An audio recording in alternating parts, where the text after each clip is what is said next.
Então, bom dia a todas e a todos aqui presentes e também os que nos assistem pelo Zoom. Muito bom dia. É com muita alegria que hoje nós vamos iniciar um projeto da Escola de Magistrados da Justiça Federal da Terceira Região, EMAG, para tratar de temas que são muito importantes para todos, temas relacionados à saúde mental, à saúde física e aquilo que melhora a qualidade de vida de todos, juízes, juízas, servidoras, servidores da Justiça Federal e também do público em geral, porque essa conversa, mais do que uma palestra, vai ser depois disponibilizada para todos, porque esses temas são como eu disse antes, de grande importância para o nosso aprimoramento pessoal e para que, melhorando a nossa saúde física, a nossa saúde mental, sem dúvida alguma, isso vai ter repercussão nas nossas vidas profissional, nossa vida em casa, né, o relacionamento pessoal, e isso é de grande preocupação de todos nós que trabalhamos na Justiça Federal, que estamos na administração, digamos assim, da Justiça Federal. E para iniciar esse ciclo, o tema escolhido foi a ansiedade. Uma ansiedade, ela não é, eu conversava com o professor, que já vou fazer a apresentação dele, ela não é ruim. A ansiedade, ela é fundamental na existência humana, até para a evolução do ser humano, e daqui a pouco o professor vai discorrer sobre isso, mas ela se torna um problema quando ela nos domina e nos paralisa. Então, isso é algo que precisa ser tratado. E eu digo até, professor Leandro Teles, que eu falo também até por experiência pessoal, porque já vivi quadro de transtorno de ansiedade e sei o quanto isso nos afeta negativamente, quando a ansiedade nos domina. Então, eu vou apresentar aqui o Dr. Leandro Teles. Ele é médico neurologista, dedicado ao atendimento de distúrbios da mente humana, graduado pela Faculdade de Medicina da Universidade de São Paulo, com residência médica em neurologia clínica no Hospital das Clínicas da USP, onde atuou como preceptor, como atividade docente, no Departamento de Neurologia, entre 2010 e 2012. É membro efetivo da Academia Brasileira de Neurologia, é escritor, palestrante e consultor dos principais meios de comunicação, TV, rádio, revistas, jornais, e consultor de internet. É autor de vários livros. Antes que eu me esqueça, O Cérebro Ansioso, o nosso tema de hoje, Depressão Não é Fraqueza, que será tema de uma outra palestra, de uma outra conversa, e o mais recente, Os Novos Desafios do Cérebro. É inevitável, o Leandro Teles, fazer aquela frase que pode soar infame, mas estamos todos ansiosos por ouvi-lo. E assim, sem mais delongas, eu já passo a palavra para que possamos começar. Vamos conversar sobre ansiedade. O senhor, com a palavra. Obrigado pelo convite, obrigado pela convocação, na verdade, a gente sempre vê com bons olhos quando a gente consegue falar com outros setores da sociedade, sair um pouco da bolha da saúde, porque esse tema importa a todo mundo, né? Então, eu estou muito feliz aqui, não poderia estar em lugar melhor. Queria dar as boas-vindas a vocês, ao pessoal da internet, tem muita gente acompanhando a gente online. Teremos, inclusive, alguns sorteios, né, de livros do Cérebro Ansioso, algumas unidades para o pessoal que está online. Esse é um tema absolutamente fundamental. É um tema urgente, não dá para a gente fugir dessa discussão. Essa discussão importa a todo mundo que tenha um cérebro para cuidar, né? Então, se você tem um cérebro para cuidar, e todo mundo tem pelo menos um, muitos de nós têm muitos cérebros para cuidar, a gente tem que ter uma certa ideia do modus operandi e aonde a coisa pode dar errado, aonde o bug pode acontecer, porque a gente não está falando de uma doença do indivíduo, a gente está falando de uma doença de uma sociedade. Quando a gente tem uma doença rara, infrequente, a gente busca o determinante individual. Mas a gente tem hoje uma doença que pega uma parcela enorme da população, então a gente tem que buscar determinantes coletivos, sociais. Que tipo de sociedade a gente está construindo para colher uma intensidade, uma frequência de transtorno da magnitude que a gente tem hoje. Hoje, 1 a cada 3 pessoas tem um diagnóstico em saúde mental. 1 a cada 3. A ansiedade é o principal transtorno de saúde mental. É a doença da saúde mental mais frequente. Ao lado dela tem a depressão, tem o burnout, tem outros transtornos como bipolaridade, alterações de personalidade, mas a ansiedade é o carro-chefe, acomete cerca de 10% da população. Transtorno de ansiedade. O Dr. Dino falou, o transtorno ele já é a parte patológica do sistema, porque a ansiedade todo mundo sente. Para ser ansioso, basta ser uma mente pensante. Homo sapiens sapiens, todo mundo. É impossível alguém que não tenha sentido ansiedade. A ansiedade ela tem uma função, que é antecipar o estresse, antecipar o enfrentamento. Foi uma solução biológica de sobrevivência, aonde diante de algo que vale a pena, algo que me coloque em risco ou que tem alguma intensidade, eu começo a canalizar o meu foco e preparar o meu corpo para lutar ou para correr, para fugir. Antes do estresse, o ser humano ele antevê. Agora, a ansiedade normal, ela tem um alvo, ela tem uma proporção, ela tem uma duração e ela tem um propósito, ela é ferramenta. A ansiedade patológica é o bug, o erro, a falha desse sistema. Existe um erro de quantificação. Antes da gente começar, propriamente dito, eu queria passar o nosso roteiro. Isso a gente vai ter que dar conta hoje de discutir. Acostumado, digital, leitor digital. Isso que eu quero discutir com vocês hoje. É óbvio que o tema é inesgotável, daria para encher palestras e palestras e palestras, mas eu acho que para o público leigo, isso é o mínimo que se deve ter noção. Qual é o tamanho do problema? Então, qual que é o impacto social e individual da ansiedade? Qual que é o limite do normal? Quando que eu percebo que cruzou-se o cabo da boa esperança, que aquilo que era saúde começa a consumir e pode ser doença? Eu não tenho que saber diagnosticar, isso é o médico, o psicólogo, mas a gente tem que ter um desconfiômetro, porque a gente vai encontrar ansiedade no nosso caminho.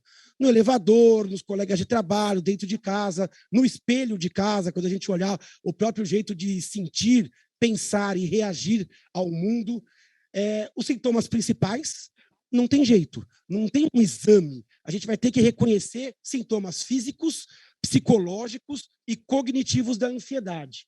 Os tipos, porque ansiedade é um termo amplo, onde você tem subdivisões importantes. Os determinantes, é o famoso por que eu? Por que alguém adoece de ansiedade e outra pessoa não adoece de ansiedade? E aqui é o mais importante, o caminho de volta, né? Que quanto antes você iniciar, melhor. O adoecimento em saúde mental é como rolar uma montanha abaixo. Você piora e adoece seguindo a gravidade. E se você demorar muito para perceber, tão mais baixo você vai estar e tão mais difícil será a retomada. Então, se você percebe logo, agora, o caminho de volta, ele exige mudanças de paradigmas, de comportamentos, de conceitos. É um caminho contra a gravidade. Então, esse caminho de volta é onde a gente vai desaguar depois de dividir alguns conceitos. Vocês não me atrapalham em nada, levantando a mão, fazendo perguntas. Vocês até me ajudam, na verdade. Quanto mais interação, se algum termo não foi encaixado, se algum conceito não ficou claro, levantem a mão. Vocês que estão aqui presencialmente, vocês são, na verdade, a representação de quem está online e, às vezes, também quer fazer essa interrupção. Ao final, a gente vai ter uma sessão de perguntas e todo mundo vai poder perguntar absolutamente o que quiser. Então, a ideia é que não seja um bate-papo formal, tá bom? No mundo, a gente tem 10% da população no Brasil sofrendo de ansiedade. Isso quer dizer que são mais ou menos quantas pessoas? 20 milhões. Gente, 21 milhões de pessoas que portam transtorno de ansiedade. Esta é a população do estado de Minas Gerais. Esta é a população de um país como o Chile. 20 milhões dentro do território nacional. Muitos sem acesso ao diagnóstico, muitos sem acesso ao tratamento, e alguns que têm acesso ao tratamento sendo subtratados. Então, existe uma ponta de um iceberg, que é o tratamento adequado, e um grande mar de pessoas que padecem de transtornos. Então, a relevância é absurda. É um problema hoje de saúde pública, que não pega só a pessoa. Isso muda a relação da pessoa com o mundo. Altera casamentos, altera a relação pai e filho, altera a performance do trabalho. Então, perceba que é uma doença que ela está além, porque como ela envolve percepção e comportamento, a pessoa ansiosa ela acaba também contaminando ambientes, né? E sendo contaminado, obviamente, também por eles. Então, a relevância é absurda. A gente tem um problema aqui, ó, falta de informação. A gente tem muito leigo e muita pessoa não qualificada informando sobre saúde mental. Muitos mitos. A gente parte de um mito que doença mental é uma doença menor. Uma doença menor, não altera exames, não leva o paciente diretamente à morte. Como eu senti ansiedade na fila da montanha-russa, como eu senti ansiedade numa rua escura, eu acho que eu posso julgar alguém que tem um transtorno de ansiedade. Isso é um maior erro. A ansiedade doença, ela é muito diferente da ansiedade do dia a dia. Essa pessoa ela é dominada. Isso tem capilaridade, aumenta o risco de morte, de esquiva, de depressão, de abuso de substâncias. A ansiedade hoje está entre as doenças mais incapacitantes do mundo. É uma das principais causas de afastamento, absenteísmo, falta ao trabalho, presenteísmo, que é um problema de difícil leitura. Presenteísmo é aquela pessoa que vai trabalhar, vai ao ofício, mas ela não consegue entregar. Ela não consegue entregar o que deveria. Então, eu percebo o tamanho do pepino aqui, né? A informação ela é importante, porque o paciente que sofre de problema de saúde mental, ele sofre pela doença em si e sofre pela imagem social da doença. Como a gente tem uma cultura fomentada em preconceito, onde quem tem depressão, burnout, ansiedade, é visto como alguém fraco, ou como falta de fé, ou como não aguentou o tranco, esse tipo de julgamento, de estigma, isso faz com que o paciente ele sofra múltiplas vezes. Ele carrega o próprio preconceito dele e ele carrega o preconceito da sociedade. Com isso, ele não se expõe, né? Existe até um conceito jurídico, né, romano, que vocês falam bis in idem, né? Que é a pessoa que é multiplamente punida pela mesma ocorrência. Aqui não é nem um condenado, aqui é uma vítima que é culpabilizada muitas vezes e que sofre na esfera da doença e sofre na esfera do preconceito. Por isso que este nosso encontro é importante. Vocês não vão diagnosticar e tratar a ansiedade, mas vocês vão ser um padrão de uma nova visão com relação à doença. A gente não vê a doença mental como deveria. A doença mental é uma insuficiência de um órgão, o cérebro. Como o diabetes é uma insuficiência de um órgão, o pâncreas. Como a asma é a insuficiência de um órgão, pulmão. A gente sempre acha que a gente pode julgar a dor do outro e que a gente trata a saúde mental com mudanças bobas. A gente, às vezes, quer tratar a depressão com felicidade. Está depressiva, vai gastar dinheiro, não vai viajar. Ninguém fala para um cara que está numa crise de asma, olha, vai lá tomar um ar. A gente sabe que o problema dele não é o ar, né? É a incapacidade do ar entrar, né? Ninguém fala para um diabético, olha lá, come um bolo de chocolate, para de besteira, quem não produz insulina. A gente respeita, mas a insuficiência emocional a gente não percebe assim. Ansiedade não é algo de fácil manejo. O bug, ele é profundo e ele é orgânico, né? Orgânico. Eu ainda não peguei a mãe aqui. Prognóstico. Esta é a maior importância do nosso encontro aqui. Não, pode. Vou tentar mais uma vez, se não der. O prognóstico. Qual é o prognóstico de um transtorno de ansiedade? Ele é bom. Se você reconhecer filhote, se você tratar de forma abrangente, mudança do estilo de vida, medicamento em casos selecionados, psicoterapia, o prognóstico não é ruim. Só que, se você não passar por esta parte de informação e preconceito, o prognóstico é péssimo. Então, o que muda o prognóstico da doença é justamente a chegada do paciente até o tratamento. É como se fosse uma imagem, assim, para ficar claro, um prego na madeira, parafuso. Você vai dando uma volta, cada vez que a ansiedade volta, aquele parafuso ele vai entrando e a pessoa vai ficando cada vez mais assustada, amedrontada, sofre por antecipação.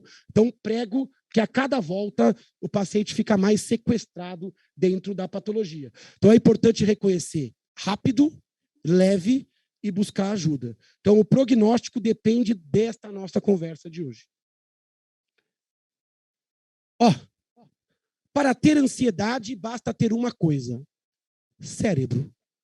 Se for um cérebro pensante, se for um cérebro envolvido com o frenesi dos tempos modernos, excesso de informação, velocidade, elevado grau de expectativa, dificuldade de relaxamento, descanso, falta de pausas. Então, tudo isso vai levando o cérebro nessa sua escalada. Ele já tem genética para ser ansioso. Ele já tem um sistema límbico emocional muito mais poderoso do que a gente imagina. Então, o nosso sistema racional ele ainda é subordinado ao sistema emocional. Quem tem uma crise de pânico sabe disso. Sabe que naquele momento o cérebro se desorganiza e não tem racionalidade que faça ele voltar. Então, o cérebro é a sede da ansiedade. Aonde está a ansiedade? Aonde está a depressão? Está no corpo, na alma, no espírito, na aura? Não, está no cérebro. Num cérebro, num órgão que tem uma função, que é quantificar adequadamente o risco. Se o sensor de risco dança, o cérebro dança. Ele tem que pleitear o envolvimento nos 3 tempos. Tem que lidar com o passado, com o presente e com o futuro. Se a mudança da relação com o futuro ela se perturba, é o cérebro. Então, ela é uma doença orgânica. O cérebro ele tem 86 bilhões de neurônios. 1/3 é sistema límbico. É para vestir a experiência de emoção. Isso é importante para a memória. Isso é importante para a proteção e para a preservação da vida. O cérebro, quando ele está ansioso, ele piora o controle emocional, o controle intelectual e ele piora o controle físico. O cérebro comanda o corpo. O cérebro é o maestro do corpo. Por isso que, ao adoecer, muitas vezes você sofre do pescoço para baixo. Taquicardia, falta de ar, alteração de pele, queda de cabelo, alteração sexual, alteração gastrointestinal. Às vezes o problema está no comando, lá em cima, né? Então o cérebro, ele acaba às vezes falando através do corpo. E esse é um dos problemas da ansiedade, que não raro simula outras doenças. A pessoa acha que está com outro problema e a gênese está no desbalanço do sistema. O sistema límbico, o sistema emocional, ele está alterado na ansiedade. O estresse ele fica maximizado, o risco fica maximizado. O futuro seduz e sequestra a consciência. O pessoal fala, o excesso de futuro, preso na expectativa e vai que. Então, o sistema límbico não dá. O parasimpático. O sistema simpático liga, leva à luta. O parasimpático acalma. O sistema simpático dá taquicardia, hipertensão, pupila dilatada. Quando a ansiedade está descontrolada, é muito comum a gente ter manifestação do cortisol, da adrenalina. O corpo está sempre ligado. Ele não consegue mais desligar. Isso é um problema, porque ele gasta energia, ele se desconecta e ele se desarranja. E aí você cruza para a parte da patologia. Os sensores de urgência também estão alterados. Para que o sistema de ansiedade existia antigamente? Exato. Luta ou fuga é o quê? Preparar o corpo para correr ou para lutar. A gente tinha esse pepino antes. A gente encontrava um carnívoro, encontrava um outro animal, até outros seres humanos, porque os seres humanos também brigavam muito na evolução. A gente tinha que estar pronto para atracar ou para correr. Para as duas coisas, importante era o quê? Adrenalina. Sangue para os músculos, pupila dilatada, não pode titubear, então a gente tinha que ter um centrismo, esquecer todo o resto. Então, até pelos iriçados, né? Algumas pessoas julgavam, hoje a gente está mais pelado, mas antigamente, quando a gente era mais peludão, isso poderia fazer a gente parecer mais maior, né? gatos têm ainda isso, né? Quando ficam assim estressados, eles crescem e parecem maior ao oponente. Então, esse sistema está bonitinho aqui, escondidinho. Hoje, os inimigos são outros. Hoje, a gente tem medo de perder o emprego, de não ser aceito, de não dar conta, de não responder às expectativas. Então, a gente prendeu os predadores, mas o sistema continua funcionando e sendo ativado. Quanto mais urgência, mais velocidade, menos repouso, menos sono, mais o cérebro percebe que ele tem que ir à luta ou à fuga. E ele vai ligar cada vez com mais frequência esse sistema, que deve ser ligado de vez em quando. Por quê? Porque a ansiedade não só protege, ela também premia um pouco. Quem vai fazer uma viagem o mês que vem, por exemplo, vai ser feliz na viagem? Vai ser feliz agora. Porque a ansiedade, ela também premia antecipadamente as coisas boas. Eu me movo pela expectativa, né?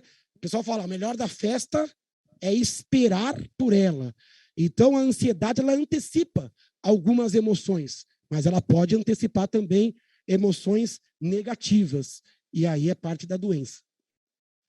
Muitos ansiosos têm uma personalidade mais ansiosa. Antes de desenvolver o transtorno, a pessoa já tem um certo perfeccionismo, tem uma certa tensão, já tem uma baixa tolerância ao erro. Aquela pessoa que é um pouco mais tensa, ela já está com meio caminho andado para, em alguns momentos, piorar nessa questão. Normal e patológico. Aí está a nossa primeira encrenca. Como dizer que alguém adoeceu ou não? Se a minha dúvida é com relação a uma doença como a hepatite, não é muito difícil, né? Eu faço um exame de sangue, a pessoa ou está com hepatite ou não está. A pessoa tem o vírus HIV, sim ou não? Olha, eu tenho um exame qualitativo, sim ou não. São doenças dicotômicas, né? Então, ou tem ou não tem. A ansiedade, a depressão, o burnout, não é isso. Você tem uma alteração quantitativa. A pessoa tem mais e com mais frequência e com mais impacto, coisas que todo mundo tem. Então, todo mundo tem um pouco de ansiedade, todo mundo tem um pouco de tristeza. Agora, na doença, isso é muito, a ponto de consumir saúde. Então, o limite da normalidade, ele é subjetivo, depende da interpretação de um psicólogo, de um médico, de alguém que entende, mas ele existe. Então, mesmo que ele não seja uma risca no chão, tudo ou nada, é curioso na ansiedade, na depressão, que se você pegar duas pessoas diferentes, com o mesmo sintoma, uma pode estar doente, a outra não. Porque o que diz estar doente é o impacto. Vamos supor que uma pessoa tem, sei lá, fobia de borboleta. Isso pode dar um impacto zero na vida dela. Sei lá, se eu tiver fobia de borboleta, não muda nada. Eu vejo uma borboleta, hora ou outra, e não teria nenhuma dificuldade de escapar, né? Mas vamos supor que o cara é especialista em borboleta. O cara só faz isso, estuda isso. Cria borboletas. O cara é dono de um borboletário. Isso tem um impacto absurdo. É um exemplo grosseiro. Mas como o que importa é o consumo em saúde. Muitos pacientes passaram esse limite e muito. Eles chegam para o médico extremamente distante da normalidade. Ele já perdeu oportunidades, já consumiu saúde, já está com uma série de sintomas que a gente vai conversar adiante. Então, para saber e para ter desconfiança, duração dos sintomas. Quanto tempo duram os sintomas de ansiedade? Se você tem uma ansiedade antes de uma prova, antes de uma apresentação, como eu tive aqui, só que na hora que eu comecei a falar, fui ficando confortável, fui olhando para o rosto de vocês, fui tendo alguns feedbacks e fiquei à vontade. Antes da prova, é óbvio que eu vou ter um vestibular, um concurso. A ansiedade, ela vai existir. Por quê? Porque tem alguma coisa em jogo. Eu preciso do hiperfoco. Eu preciso lutar, mesmo que psiquicamente, ou correr. Então, antecipa o estresse. Só que ela não me paralisa. Isso dura um tempo e passa. Então, se a pessoa tem duração de horas, dias, semanas, meses da sua ansiedade, esse critério é um critério que pode ser uma ansiedade patológica. Intensidade. A intensidade me causa um desconforto, mas eu supero. Não, eu chego para falar e eu paraliso, eu travo, eu me sinto julgado, eu fico perdido, eu desmaio. Opa, então a intensidade também é um parâmetro. O contexto. Qual é o limiar da sua ansiedade? Se eu encontrar um leão, todo mundo aqui vai ficar ansioso, né? Não tem como, porque isso é uma coisa muito fora, né? Isso é quase cromossômica, biológica. Tem que ter medo. Agora, a pessoa que tem medo de, sei lá, chuva, é estranho. Então, o desencadear da ansiedade. Então, qual é o contexto? A pessoa está assistindo televisão, está assistindo o Caldeirão do Hulk e tem uma crise de pânico. Ou seja, você disparou o alarme, imagina um alarme de fumaça, de incêndio, sem que houvesse nenhum motivo para tal. Então, o contexto em que você tem ansiedade. E, finalmente, o propósito. Eu estou na dúvida se a minha ansiedade é normal ou não. Pergunta para você mesmo. A sua ansiedade te ajudou? Ela te protegeu? Se eu entro numa rua escura e fico ansioso, bacana, né? Bacana, é justo, né? Eu tenho que escapar, me precaver, tenho que ficar de olho, tal. Antes de uma prova, às vezes tem barulho do ventilador, problemas da sala, outros pensamentos. A ansiedade me colocou dentro da prova, né? Bacana, durou um tempo, passou, me ajudou. Ah, não, a minha ansiedade ela me paralisou, me fez perder a oportunidade, me causou um sofrimento atroz, fez com que eu me comportasse de forma diferente do que eu imagino. Então, cruzamos aqui o cabo da Boa Esperança. A ansiedade, ela traz sintomas psíquicos, físicos e cognitivos. Esses 3 cenários são extremamente importantes. Vamos falar um pouquinho sobre os sintomas psicológicos da ansiedade. Lembrando que todo mundo tem esses sintomas, hora ou outra. Você vai pensar na duração, na intensidade, na profundidade, no propósito e na quantidade desses sintomas para definir se é doença ou não. Primeira coisa é o medo. A ansiedade é uma disfunção do medo. Eu, muito ansioso, eu fico inseguro. Essa insegurança ela pode não ser algo proposital. Essa insegurança ela pode me dificultar, desmonta o carrinho. Então, esses são os tijolos que vão construir um transtorno. Então, tijolinhos, né? Do que é formada a ansiedade? Amplificação do estresse. A ansiedade ela causa um efeito lupa. Diante de um desafio, de um problema, que até pode ser real, existe uma imagem mental amplificada. Então, pequeno estresse, grande repercussão. Então, esse efeito lupa é bem típico. Dificuldade de relaxar, dificuldade de lidar com alternativas improváveis, necessidade de controle. Então, essa amplificação é típica da ansiedade. Impulsividade. A pessoa ansiosa, muitas vezes, ela se sente como um elástico bem esticado, aonde ela dá respostas, às vezes, desproporcionais, equivocadas e impulsivas. Às vezes, até comportamentos impulsivos. Ela faz uma coisa e fala, putz, por que eu fiz isso, né? Porque eu não dei tempo para o meu cérebro processar a informação. Por que eu não dei tempo? Porque, justamente, a ansiedade nasceu para isso. Quando você, na natureza, tinha que lançar a mão da ansiedade, você não podia ponderar. Você tinha que resolver. Eu escolho um lado e corro. Se eu ficar lá pensando, o pior problema é a hesitação, né? Muitos acidentes de carro acontecem por isso até, né? A pessoa entra numa situação e ela não consegue tomar decisão, né? Ela não breca, não desvia, ela fica ali ponderando. Então, a ansiedade leva à impulsividade. Fui impulsivo aqui. A angústia é um outro sentimento psíquico. O que é angústia? Angústia é uma sensação subjetiva de que algo está acontecendo ou está prestes a acontecer. É uma sensação que as pessoas descrevem meio no peito, às vezes na espinha. Eu não sei, eu estou angustiado. E essa descrição ela é bem característica da ansiedade. Entender esta angústia também faz parte de entender um pouco a ansiedade. Sofrimento antecipado. O ansioso ele sofre pela probabilidade e pela possibilidade. E aí ele dança. Porque sofrer por algo provável é inteligência. Sofrer por algo improvável não é. Você vai ficar sequestrado. Porque o presente ele está aqui, né? O presente ele jaz pronto. O futuro ele tem muitas possibilidades. E se E aí, se acontecer isso, aquilo, e aquilo, e aquilo outro. Se a gente ficar preso e sequestrado, a gente acaba perdendo a conexão com o tempo presente. O ansioso, ele sofre se algo é possível. Para piorar, ele tem uma coisa chamada cognição catastrofista. Nome feio para dizer, ele projeta o pior. Ele se apega, mesmo que aquilo tenha uma chance pequena de ocorrer, mas é tão sofrido pensar que aquilo pode ocorrer, que ele vai perder o presente com relação a isso. Irritabilidade, a irritabilidade é típico do ansioso. Intolerância, o ansioso tolera mal pessoas não ansiosas, como pessoas não ansiosas toleram mal o ansioso. Então, existe um problema ali. O ansioso é aquele cara que está sempre na urgência, sempre ligado, sempre preocupado. Quando ele encontra alguém não ansioso, existe um choque de culturas ali, né? O não ansioso não entende e gera uma dificuldade de comunicação ali. A irritabilidade é bem típico da ansiedade em todos os seus tipos. Pensamentos intrusivos. Pessoas ansiosas têm como se fossem pop-ups. Sabe quando você entra num site e vem um, sei lá, você quer comprar, não sei, pá! Aí você, isso é bem típico da mente do ansioso. O pensamento intrusivo.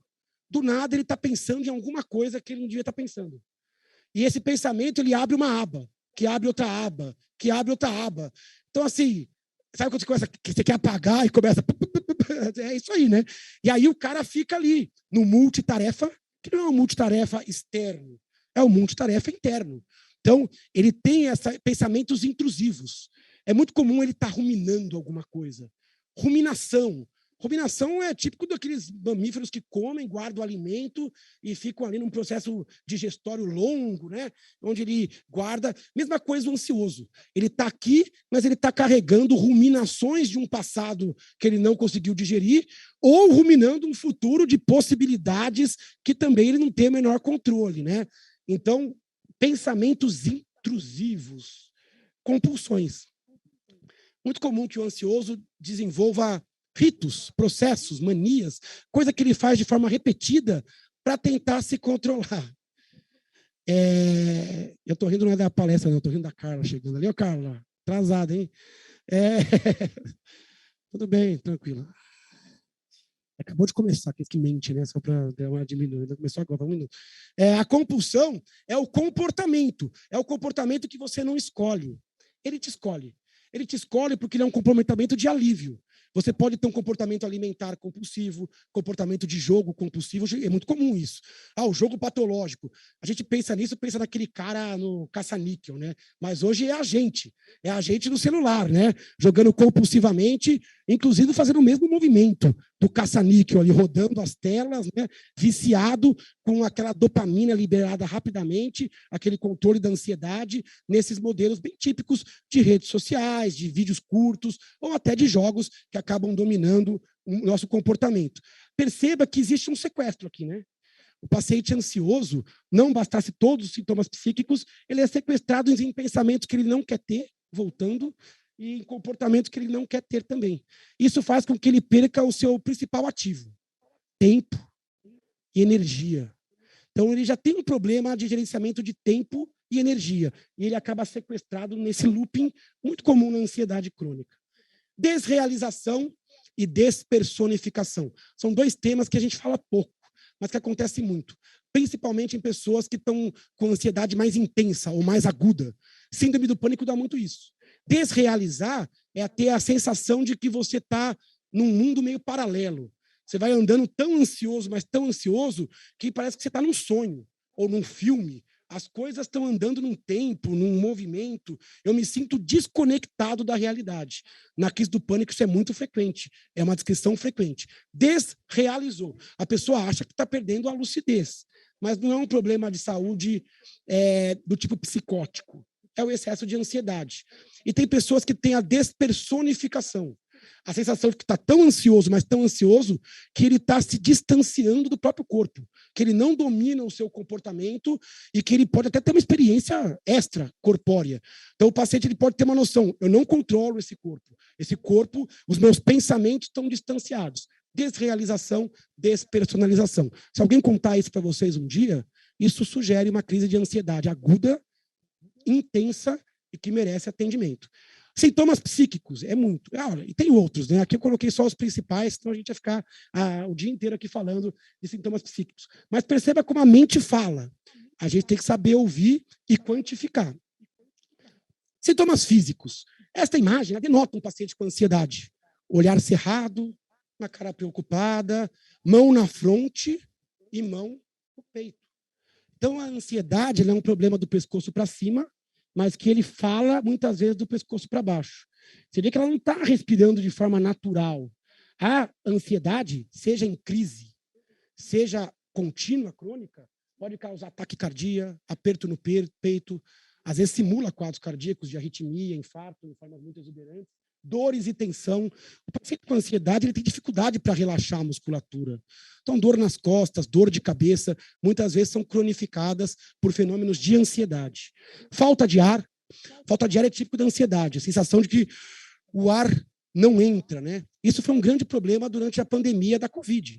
Primeiros 6 meses, 1 ano, as pessoas abaladas pelas mudanças intensas na sociedade, medo de adoecer, medo de perder entes queridos, estresse por compaixão, mesmo que a gente estivesse bem recolhido, a gente sofria pelo bombardeio de notícias negativas e nos faltava o ar. E aí? E aí batia mais desespero. Será que eu estou com Covid? Será que eu estou com uma pneumonite viral? Ou será que eu estou com uma crise de ansiedade? A simples dúvida leva a mais ansiedade. E aí é um problema da crise de ansiedade. A microfonia. A crise de ansiedade, ela começa a acontecer e ela leva o paciente a uma piora quase que inexorável. Porque ao ter sintomas físicos, a pessoa aumenta a sua preocupação, aumenta o seu hiperfoco. Então é como se fosse uma microfonia do microfone, né? Eu chego perto da caixa, quem já fez isso, né? Aí o som ele começa a ficar, ele aumenta, porque ele sai da caixa, entra no microfone, sai da caixa e aumenta.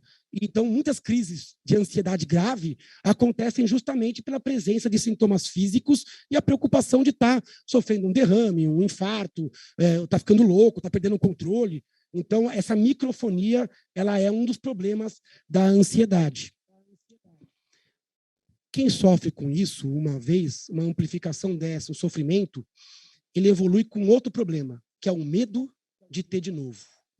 Uma pessoa que sofre de uma crise de ansiedade aguda, ele tem medo porque ele percebe o quão o corpo dele é incontrolável ao sistema límbico. Ele sabe que se o sistema límbico resolver jogar as cartas, ele não vai conseguir controlar isso. Então, uma pessoa que sai de uma crise de pânico, ela quer tudo na vida menos ter de novo. Isso, per se, já é uma doença. Porque você tem uma ansiedade antecipada.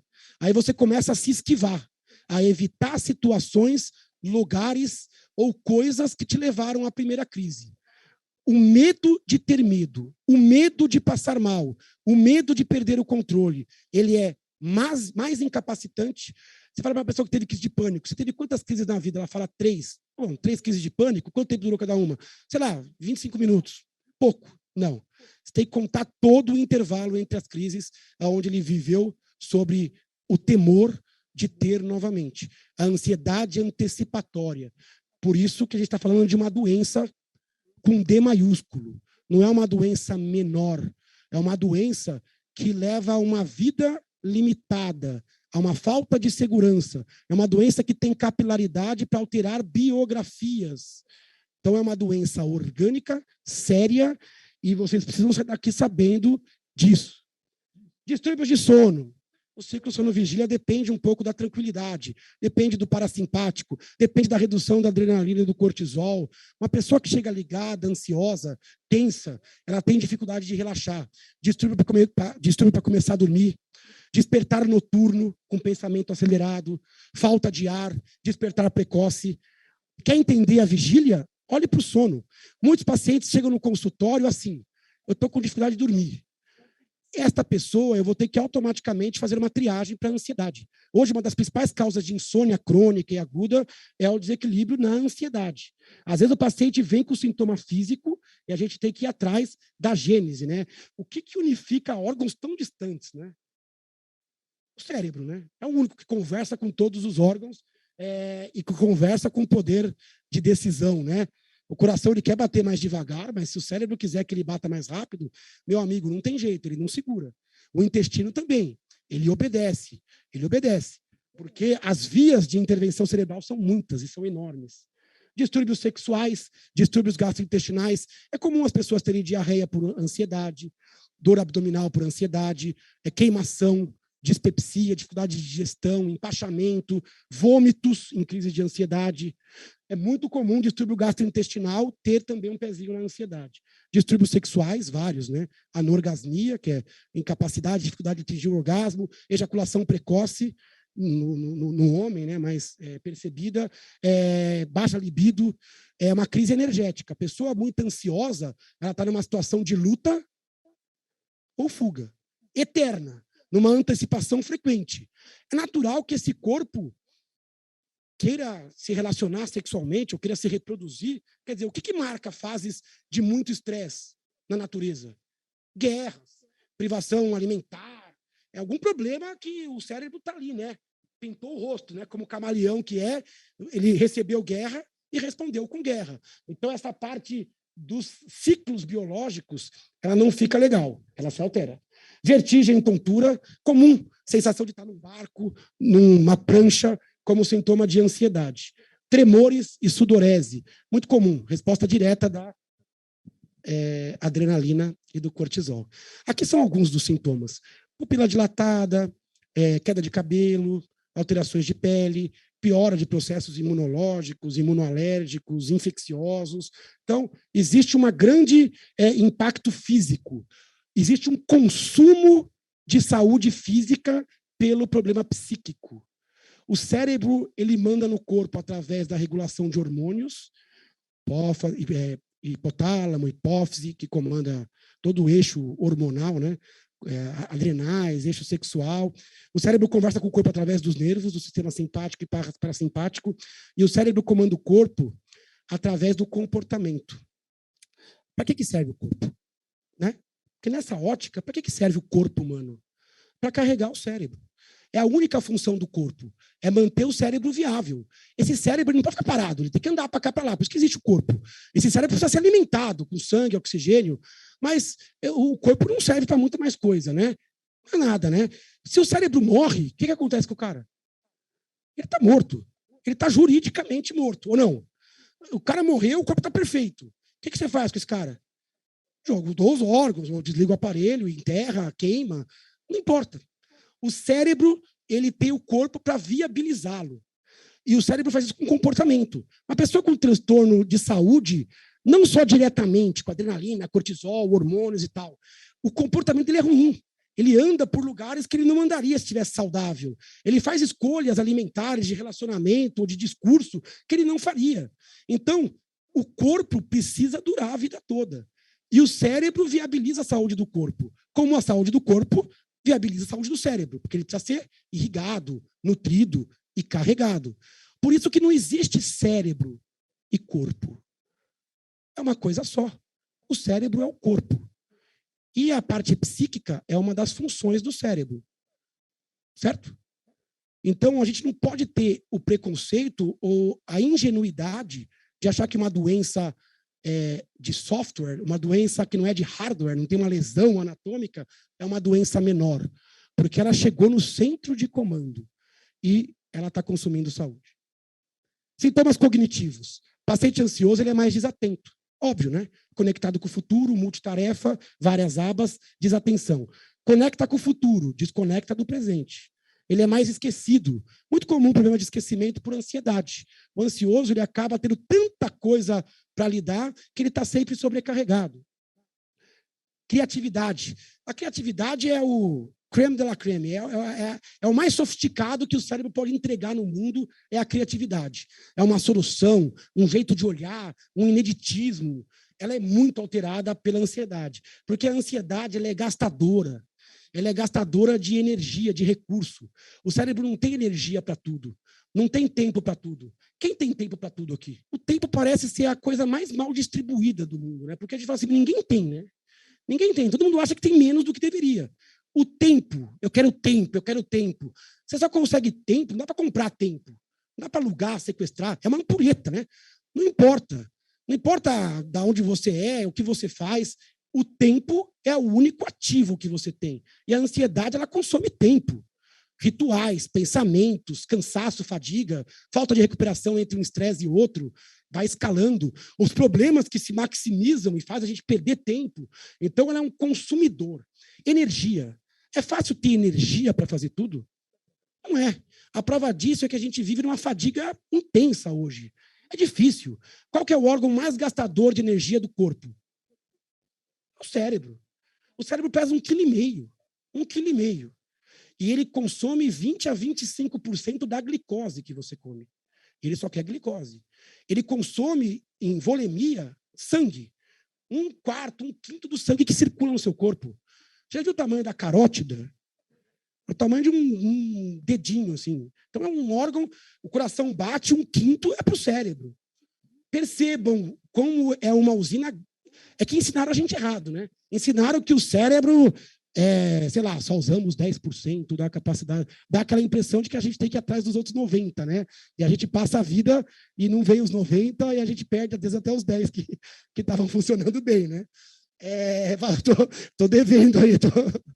Então, assim, o cérebro, ele é gastador. O cérebro, ele é um órgão sofisticado. Você acha que a natureza escolheu colocar ele cercado de osso, em cima do tronco? Não foi sem querer. Aonde vai a sua guarda, né? Quem já viu um pugilista, né? O cérebro é a maior concepção da natureza biológica, né? Então, a ansiedade, ela queima recurso. Se não tem recurso para o básico, vai ter recurso para a criatividade? Não. Então, você pode ter problemas de medidas cognitivas mais sofisticadas. Essa cognição meio catastrofista. O cara ansioso, ele fica meio pessimista. Ele fica pessimista. Às vezes está tudo bem com ele agora, mas ele não consegue sentir a plenitude do momento. Porque até quando ele está bem, está tudo bem. Ele pensa assim, esse tudo bem pode daqui a pouco já ficar ruim. Ele quase sofre por estar bem, né? Porque ele só tem a perder estando bem, né? Se eu estou bem, assim, o resto é pior que isso. Então ele tem vergonha, timidez, ele fala, putz, esse cara ele não consegue estar aonde os pés dele está, que é um conceito de atenção plena, de mindful. A gente com ansiedade, a gente está fora da realidade presente. A gente desabitou o nosso corpo. É quase como uma experiência meio extracorpórea, né? Nosso corpo está aqui, no piloto automático, tocando, e a nossa mente está ali, né? A gente deixou um pouco de comandar o presente e o corpo pela ansiedade. Fadiga e cansaço, obviamente, né? Falando em ansiedade, não dá para fazer diagnóstico com um sintoma, gente. Tem uma frase que a gente fala em neurologia, em psiquiatria, que é: não olhe a árvore, olhe a floresta. A floresta, ela diz muito mais sobre onde você está, em que universo você está, do que a árvore. Todo mundo tem, de vez em quando, medo, angústia. Agora, olha o conjunto de coisas. Você tem um paciente que sofre, que tem um impacto, e o conjunto. Se eu tenho tudo que leva a crer que aqui é uma floresta tropical, e aí aparece um cacto aqui no meio. Isso não deixa de ser uma floresta tropical. Isso é uma floresta tropical que nasceu um raio de um cacto ali, sei lá por quê. Entendeu? O todo importa mais do que a unidade. Eu tenho que reconhecer a síndrome. Síndromes são sinais e sintomas que andam junto. Medicina depende muito disso. Então, olhe a floresta. Conjunto de sintomas. Qual é o impacto em saúde? Se não tem impacto, isso não é doença. É variação, é jeito de viver. O impacto define a doença. Diferenciais. O médico tem que pensar. Será que não é um hipertireoidismo? O coração está disparado, o cara está meio acelerado. Será que o cara não está tomando aqueles pré-treinos de academia? 500 quilos de cafeína de manhã, e aí ele ficou ansioso? Cabe ao médico fazer o diagnóstico diferencial. O diagnóstico de ansiedade nasce na síndrome, na floresta, no impacto, nos diferenciais, e aí o médico vai tentar entender quais são os desencadeantes e a evolução. Aí surge uma sopa de letrinhas. Tipos de ansiedade. Esses tipos de ansiedade são todos feitos dos mesmos tijolos. Em todos você vai ver medo, angústia, taquicardia, mas eles são diferentes entre si. A gente tem o TAG, o pânico, a fobia, a síndrome do estresse pós-traumático. Alguns especialistas colocam também o TOC dentro desta listinha. Essa listinha ela é um pouco maior, mas aqui são os principais. Vamos entender brevemente como é que a gente reconhece essa. Acho legal, toca o telefone, todo mundo olha para ver se não é o seu, né? Dá uma comoção, ninguém tem certeza que não é, né? Assim, e às vezes nem é o nosso toque, a gente nem está com o celular e a gente olha só para. Eu ponho a mão no bolso, porque eu sei que nem está comigo o meu celular. O primeiro e mais importante é o TAG, transtorno de ansiedade generalizada. O TAG é aquela pessoa que está sempre um pouco mais ansiosa. É tipo um mar revolto. Mar revolto, essa é a imagem. Não é uma calmaria, ele está sempre tenso, está sempre pensando, processando, quer ter um controle, dificuldade de relaxar. Então, ele está sempre ali. Tem muitos sintomas psíquicos, sofrimento antecipado, amplificação do estresse, tem que ter mais de 6 meses de duração. O TAG é um quadro crônico, que às vezes dura anos, décadas. Às vezes a pessoa até acha que ela é assim, não está assim, de tão crônico que são os sintomas. Dificuldade de relaxar, tensão muscular, insônia, preocupação excessiva. Ele é muito frequente, chega a 4% da população, crônico e muito desgastante, o convívio é desgastante, a própria existência consigo mesmo é desgastante, porque ele coloca fichas em coisas que não merecem aquelas fichas. O recurso é finito. Se eu não for cirúrgico na vida, eu vou derrapar, né? É a frase vela boa com defunto ruim, né? Então, quando você já tem os problemas do mundo real e você tem que lidar com os problemas da imagem mental, os problemas que foram criados pela expectativa do seu cérebro, não dá conta. Os sintomas são persistentes, geralmente de leve a moderada intensidade, tensão e dificuldade de relaxar, esse binômio é bem frequente no TAG, e ele é fator de risco para complicações. Pessoas com TAG podem ter insônia, obesidade, hipertensão, comportamentos inadequados, irritabilidade. Então, existe impacto e perdas. Quem tem TAG tem um risco maior também de ter depressão. Às vezes, nesse viés de amplificação e de projeção catastrofista, você colhe melancolia, autoestima baixa, negativismo, sensação de estar sempre impróprio. Sempre você parece que não está dando conta do que você deveria. A primeira pergunta que deve ser: é justo o grau de cobrança que você colocou ou que a sociedade coloca hoje numa pessoa? Esse nível de expectativa é possível? Quando a gente falou que 10% da população adoeceu por ansiedade, será que esse modelo de trabalho, de relações humanas, de filtros, de velocidade, será que isto é possível para um ser que foi modulado, que evoluiu a natureza, em um contexto totalmente diferente desse? A Revolução Industrial tem quantos anos? A internet das coisas tem quantos anos? A internet. Isso não é nada, isso é um sopro biológico. A nossa genética, o nosso cérebro, ele é muito mais parecido com o cara das savanas. Por isso que a gravata não cai bem para a gente.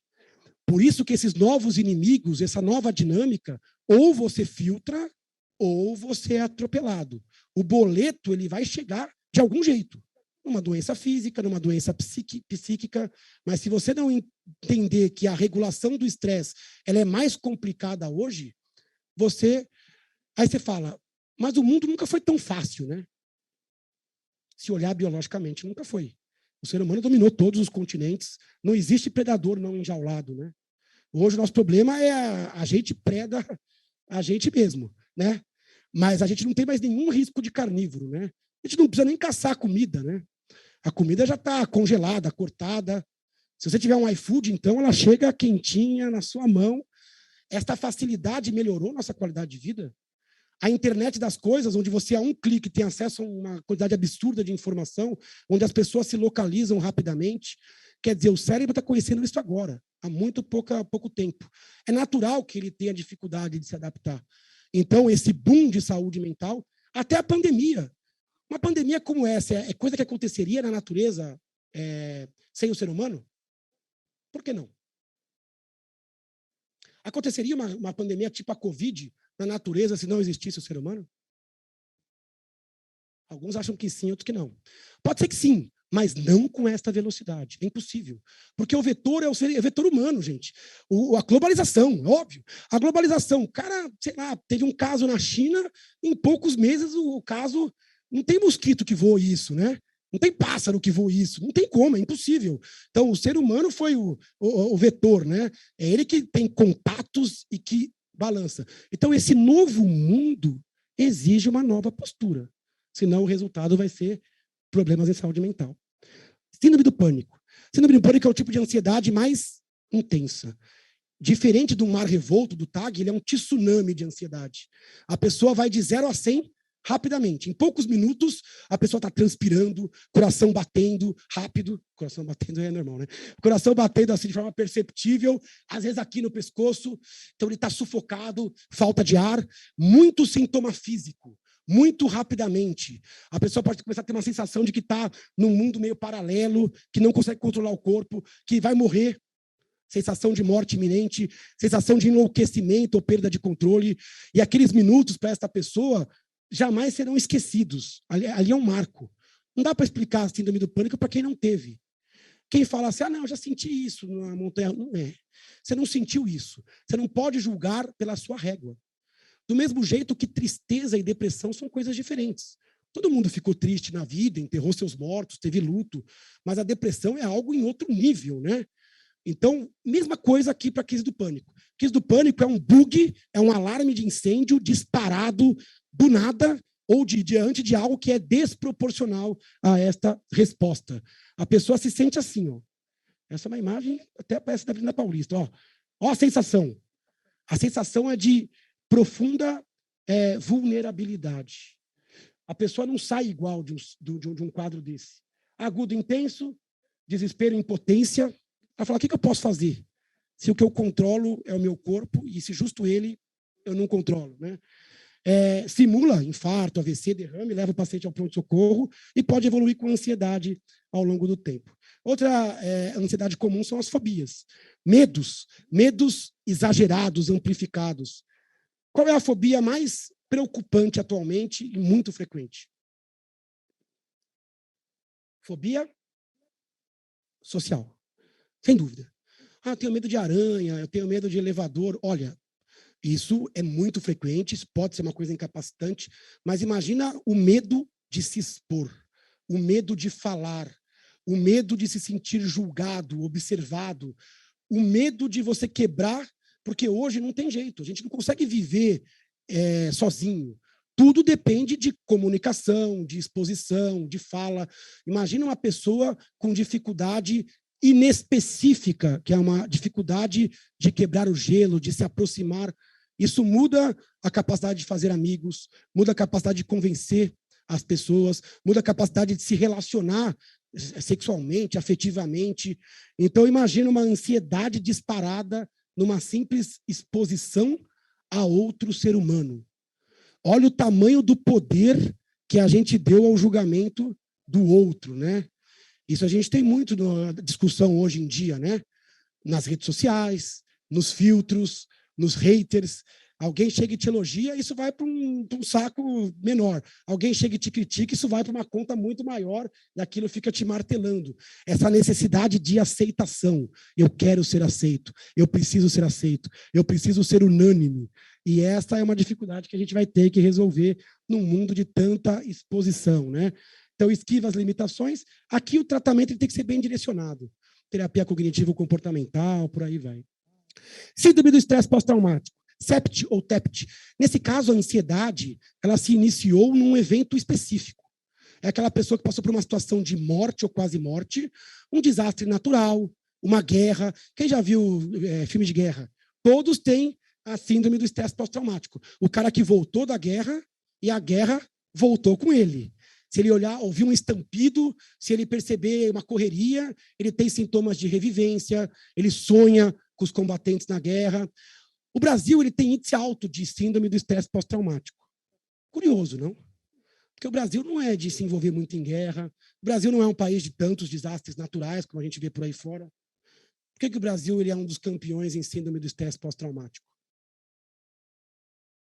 Total. Violência urbana. O Brasil ele é um país violento. Ele é um país violento em todos os aspectos. No aspecto econômico, no aspecto social, no aspecto de diferença, né, de realidades, o que é talvez a base. Tem muita violência doméstica no Brasil, muita preconceito. Então, o Brasil hoje ele é campeão em estresse pós-traumático, a gente tem quase 2% de estresse pós-traumático, assalto, roubo, sequestro, e aí você pode ter vivido aquilo ou ter presenciado como testemunha. A partir dali, com mais de 30 dias, até 30 dias, a gente considera a resposta aguda ao estresse. É natural, desconforto ali até 30 dias. A partir dali, você define como síndrome do estresse pós-traumático. Revivência, ansiedade, esquiva a tudo que se relaciona àquilo, né? É muito comum, por exemplo, mulheres agredidas dentro do domicílio passarem, mesmo depois do término do relacionamento, mesmo depois da ação da justiça, ela passar a ter crises de ansiedade, insegurança, falta de confiança, falta de autoestima. Perceba que a vivência, ela gera uma cicatriz igual ou mais profunda que um corte. Difícil de periciar. Vocês que instrumentalizam a justiça devem viver muito isso, né? Avaliar o que houve e avaliar o que a ocorrência gerou de repercussão, né? E aqui, né? O quanto que uma experiência abrupta, traumática e de franca impotência e desproporção de força gera para a vida dessa pessoa. É o impericiável. O hematoma some, o corte cicatriza, mas emocionalmente, quanto da gente é fruto das pequenas cicatrizes que a gente sofreu. E o suporte ainda é bastante ruim para isso no Brasil. Mas está melhorando. E essa palestra, essa nossa conversa é um exemplo disso, né?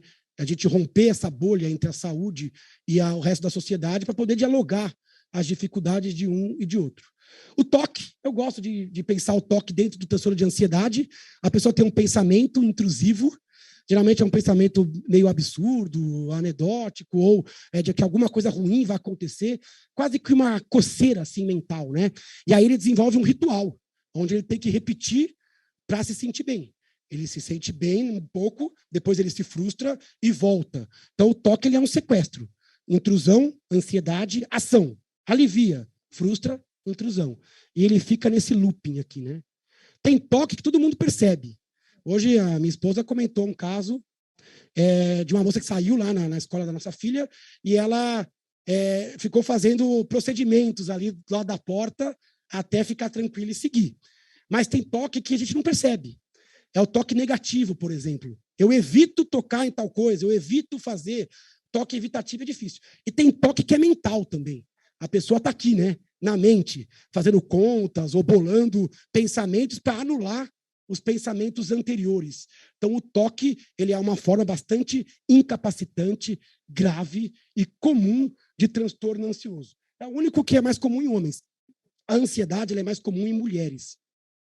Ela é comum em ambos os sexos. Se você pensar que a gente tem 20 milhões de portadores de transtorno de ansiedade no Brasil, então acontece com qualquer um em qualquer idade. Mas quem tem mais? A mulher, entre a primeira menstruação e a última menstruação, então um período fértil, a mulher tem bastante ansiedade, envolve um pouco a questão hormonal, envolve a questão cultural, expectativas, múltiplas jornadas, existe uma série de teorias. Mulher jovem tem muito transtorno de ansiedade, mas pode acontecer com absolutamente qualquer um, né? Desconfiômetro. Eu usei esse termo no começo da palestra, não usei? Meu pai falava isso. Meu pai já faleceu já. Ele falava, você tem que ligar o desconfiômetro. Quer dizer, abre o olho, perceba. Perceba. A ansiedade, ela cruza o nosso caminho a toda hora. Só que a gente não vê, a gente não percebe. A gente tem essas conversas de elevador, tá bem, o clima e vai. A gente não tem mais intimidade. A gente não tem paciência para ouvir e ser ouvido. A gente quer saber coisas e não sentimentos que envolvem as coisas, né? Então, essa falta de intimidade faz com que a gente vá ficando meio ilhado. A gente não percebe e ninguém percebe também a nossa ansiedade. Então, é muito importante ligar o desconfiômetro. Para o leigo. Olha para os ciclos biológicos. Está dormindo mal, acordando mal, fadiga excessiva, ciclo alimentar está bagunçado, não consigo perder peso, como por ansiedade. Olha os ciclos. Como é que seu corpo está funcionando? Olha o desconfiômetro. Não está ser o gênio da medicina. Dá para desconfiar. E se não for ansiedade? Tudo bem, pode ser alguma outra coisa, o médico, o psicólogo vai te ajudar. Mas olha o desconfiômetro. Comportamento. Pensa sobre o seu comportamento. O tom que você escolheu, as preocupações que você tiveram, que vocês tiveram e depois se mostraram absolutamente inóspitas ou incompreensíveis. Olha o seu comportamento. Quanto dele você escolheu, quanto foi escolhido. Olha para o seu ritmo de vida. Quanto do seu tempo é gasto com você e só com você, para coisas que te interessam. Quanto de abdicação você foi fazendo ano após ano e agora ficou sem propósito, né? Quanto de relação interpessoal que você manteve por conveniência e que não faz mais sentido atualmente. Tudo isso você vai ter que refletir. O seu comportamento é quem mostra o seu desconfiômetro. Eu estou melancólico mais do que eu era, mais do que eu gostaria de ser. Eu estou pessimista mais do que eu era, mais do que eu gostaria de ser. Eu estou nervoso, estressado. A gente consegue fazer essa meia-culpa. A gente consegue chegar à noite e olhar no espelho e falar, meu, é esse o cara que eu queria ser? Se tem alguma coisa errada entre a percepção do mundo, compreensão e comportamento, meu amigo, desconfiômetro, né? Nível de estresse. É normal estar estressado? Pô, né? A gente mora num lugar, a gente vive uma vida onde é muita cobrança, é muita dificuldade, a sobrevivência ela é difícil, né? Agora, o seu limiar da ansiedade, a partir de que momento você estoura? A partir de que momento você perde o controle? Se você conhece o seu set point, você fala, putz, tá errado. Eu preciso subir esse sarrafo. Eu preciso disparar o alarme da ansiedade com mais fumaça. Esse set point, essa organização do limiar de estouro, isso você consegue desconfiar. E desconfiar também nos outros. Você consegue desconfiar isso por quem trabalha com você, seus filhos, seus vizinhos. Sintomas físicos inexplicáveis. Desconfiômetro, gente. O meu corpo está funcionando errado. O meu corpo não era assim. O meu intestino era um relógio, hoje está uma bagunça total. Eu tenho dor de cabeça todo dia, eu durmo mal, meu interesse sexual está bizarro, minha pele está esquisita. Eu já fui num médico, fui no outro, são muitos órgãos à distância, ninguém encontra nada. Gente, desconfiômetro. Será que não está aqui o problema? No que comanda tudo isso? Então, sintomas físicos inexplicáveis tem que ligar o desconfiômetro. Antecipação excessiva. A conexão com o futuro a gente consegue ler. Quanto do seu tempo é com você? Quanto do seu tempo é no presente? Quem come de forma automática, trabalha de forma automática, esse automatismo é sinal de que você já delegou o comando. Você já está num piloto semiautomático. Então, a falta do piloto, do comando. Eu apontei para ele porque ele falou que você falou que se você não fosse juiz, você seria o quê? Piloto de avião. Aí o pessoal brinca que está sempre no comando, né? Na sala sempre tem que ser o comandante. E a gente esquece isso, que a gente é piloto de uma nave. A gente é piloto do nosso cérebro. Se a gente não for piloto do nosso cérebro, a gente vai ser fruto dos tempos. Vão pilotar para a gente. Vão pilotar. Você vai seguindo. Só que chega uma hora que a conta chega. E você vai olhar para a sua biografia e vai falar, passou o timing. Porque a gente sempre espera que dê tempo, né? Vai dar tempo. Vai dar tempo de voltar atrás, vai dar tempo de ser feliz lá na frente, vai dar tempo de recuperar as coisas. Não dá tempo. Não vai dar tempo. Tem uma história idiota, que é uma anedota besta, que fala que a gente nunca tem as 3 coisas que a gente precisa para ser feliz. A gente só precisa de 3 coisas para ser feliz. Saúde, tempo e dinheiro. Se eu tenho tempo, saúde e dinheiro, meu amigo, ninguém me segura. Estou com tempo, estou com saúde, estou com a grana. Quando eu sou pequeno, criança, eu tenho energia, saúde, tenho tempo, não tenho grana. Aí eu fico adulto, tenho algum dinheiro, tenho saúde, mas não tenho tempo. Aí eu envelheço, tenho tempo, algum dinheiro e não tem a saúde. Então, você nunca consegue ter tudo no mesmo tempo. Se você delegar para um futuro, você não consegue se conectar com agora. E a ansiedade, ela te puxa para o futuro. Ela te puxa para um futuro de gabarito. Se você terminar o gabarito, você vai ser feliz. Só que esse gabarito, ele nunca é preenchido. Nunca. É impossível. Graças a Deus. Senão a vida acabaria ali, né? Então, a vida não é o Mario no mundo que ele chega no final e acaba, né? Ele precisa ter sempre desafios, dificuldades, tropeços. Então, essa conexão com o presente depende muito da gente. E olhar o rendimento. Você pode olhar o rendimento de quem vive com você, de quem trabalha com você e o seu. A alteração de performance social, escolar e profissional pode ser um sinal de que algo não anda bem na parte de saúde emocional. Vai procurar a medicina ou vai procurar a psicologia? São duas ciências que se debruçam no diagnóstico, tratamento e enfrentamento dos transtornos, sempre pautado nessa bola aqui. O que o paciente apresenta, qual o impacto e qual são os diferenciais de cada caso. Por que alguém tem ansiedade? Idade e sexo. Falei, né? Pessoas mais jovens, sexo feminino. Olha, tem uma predisposição ali. Genética. Pessoas com familiares mais ansiosos têm mais crise de ansiedade. Se eu estudar gêmeos idênticos têm uma similaridade de diagnóstico maior do que gêmeos não idênticos, gêmeos dizigóticos ou fraternos. O que isso quer dizer? Que alguma coisa é carregada no código genético, porque os dois, né, os 4, no caso, moraram no mesmo útero, foram criados da mesma forma, mas os geneticamente idênticos são clones naturais. Os outros partilham metade do código genético. Então, existe genética, tendência, né? Hábitos de vida. Alguns hábitos tornam a pessoa mais ansiosa. Excessos, falta de descanso, abdicações, falta de propósito, de projetos, saúde física acometida, pessoas com algumas doenças clínicas têm mais ansiedade, relações, o pessoal fala termo desgastado, né? Relações tóxicas ou relações que te devolvem pior do que pessoas que te devolvem pior do que encontraram, né? Essas relações cronificadas também acabam contaminando. Personalidade, né? Que você desenvolve até o fim da adolescência, tem questões genéticas aqui também. Estilo de vida e a própria biologia cerebral. A biologia cerebral diz se uma pessoa tem maior ou menor risco de adoecer. Olhem para esse mosaico. Olhem com atenção para esse mosaico.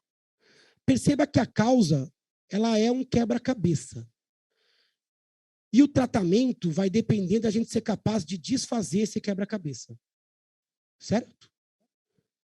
Sexo e idade. O que eu faço? Dá para rejuvenescer, envelhecer? Sexo biológico, genético. Não muda. História de vida. História de vida, ela é posta, né? Ela já foi, né? Mas aqui eu consigo intervir. Eu consigo revisitar memórias, eu consigo desfazer novelos, eu consigo processar com psicoterapia o passado, para que ele não impacte mais em quem eu sou no presente. Esta revisita, este processamento é possível e merece ser feito. Rancor, ressentimentos. Quanta gente você toma por aí que tem um ressentimento e ficou numa estação lá para trás e não conseguiu seguir adiante, né? Então, aqui dá para mexer um pouquinho. Genética é fácil de mexer? Vou nascer de novo ali e já volto. Não dá, né? Você vai carregar a sua vulnerabilidade, seu calcanhar de Aquiles sempre. Estilo de vida você muda. Biologia cerebral você muda? Muda. Você muda a biologia cerebral. Você pode remédio, por exemplo. O remédio ele pode entrar aqui em casos onde isso é muito intenso, ou casos mais graves, você pode mexer na biologia cerebral com medicamentos.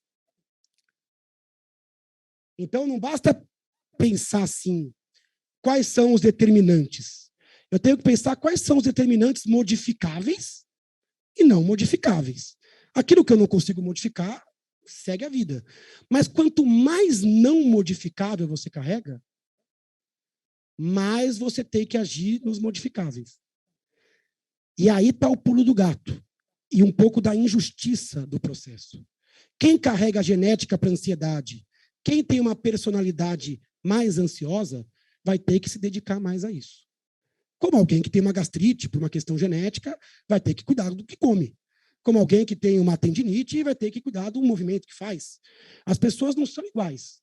Quanto maior a sua tendência, maior é a sua demanda nos fatores não modificáveis. Então, se você já tem ansiedade ou tem risco D, você precisa se dedicar mais. 6 passos do enfrentamento. Reconhecer. Muitos dançam aqui. É normal. É normal, tá todo mundo meio maluco mesmo, é normal. Tá bom. Não, tá todo mundo maluco, é verdade. Não é normal aceitar. A aceitação ela é muito importante. Muitos pacientes não se aceitam ansiosos, depressivos, porque isso vai de encontro àquele sentimento adolescente de onipotência, onipresença. Isso não me pega. A primeira frase do meu livro Depressão Não É Fraqueza, primeira frase, entre aspas, é um paciente que entra no consultório e fala: doutor, eu estou exatamente com aquilo que eu sempre achei que era frescura. Quando o cara sente na pele, ele se arrepende de cada julgamento, de cada pensamento, de cada menosprezo. E eu fui um desses caras também. Quando entrei na faculdade, eu deixei passar muita depressão e ansiedade. Em algum momento eu falei, eu vou rastrear. Não pode passar na frente de um médico e a gente não fazer diagnóstico. Porque 1/4 dos pacientes com transtorno de ansiedade tem tratamento atualmente. A gente tem hoje 3/4 de pacientes padecendo com sintomas e sem recursos, sem reconhecimento, sem aceitação. Buscar ajuda é fundamental. Buscar ajuda, porque sempre tem alguém que fala, olha, tira umas férias, dá uma volta no final de semana. É a história, às vezes, de mandar o asmático respirar lá fora. Né? É quase tratar diabetes com bala, com bombom. Não é assim. E isso é quase uma covardia. Né? Com a depressão, isso é muito nítido. A pessoa está depressiva e a pessoa fala, olha como sua vida é boa, olha como tem pessoas piores. Isso só piora a situação da pessoa, né? Fala assim, nossa, com tudo isso eu estou ruim pra caramba. Isso só torna a doença mais, assim, grosseira, né? E aí você leva a pessoa na marra, ela vai e ela não sente nada. Porque, na verdade, não é falta de felicidade, é falta da capacidade de extrair a alegria, a felicidade, a recompensa. Perceba que, no afã de ajudar, você acaba peitando justamente a característica biológica. Parece que é culpa dela mesmo, né?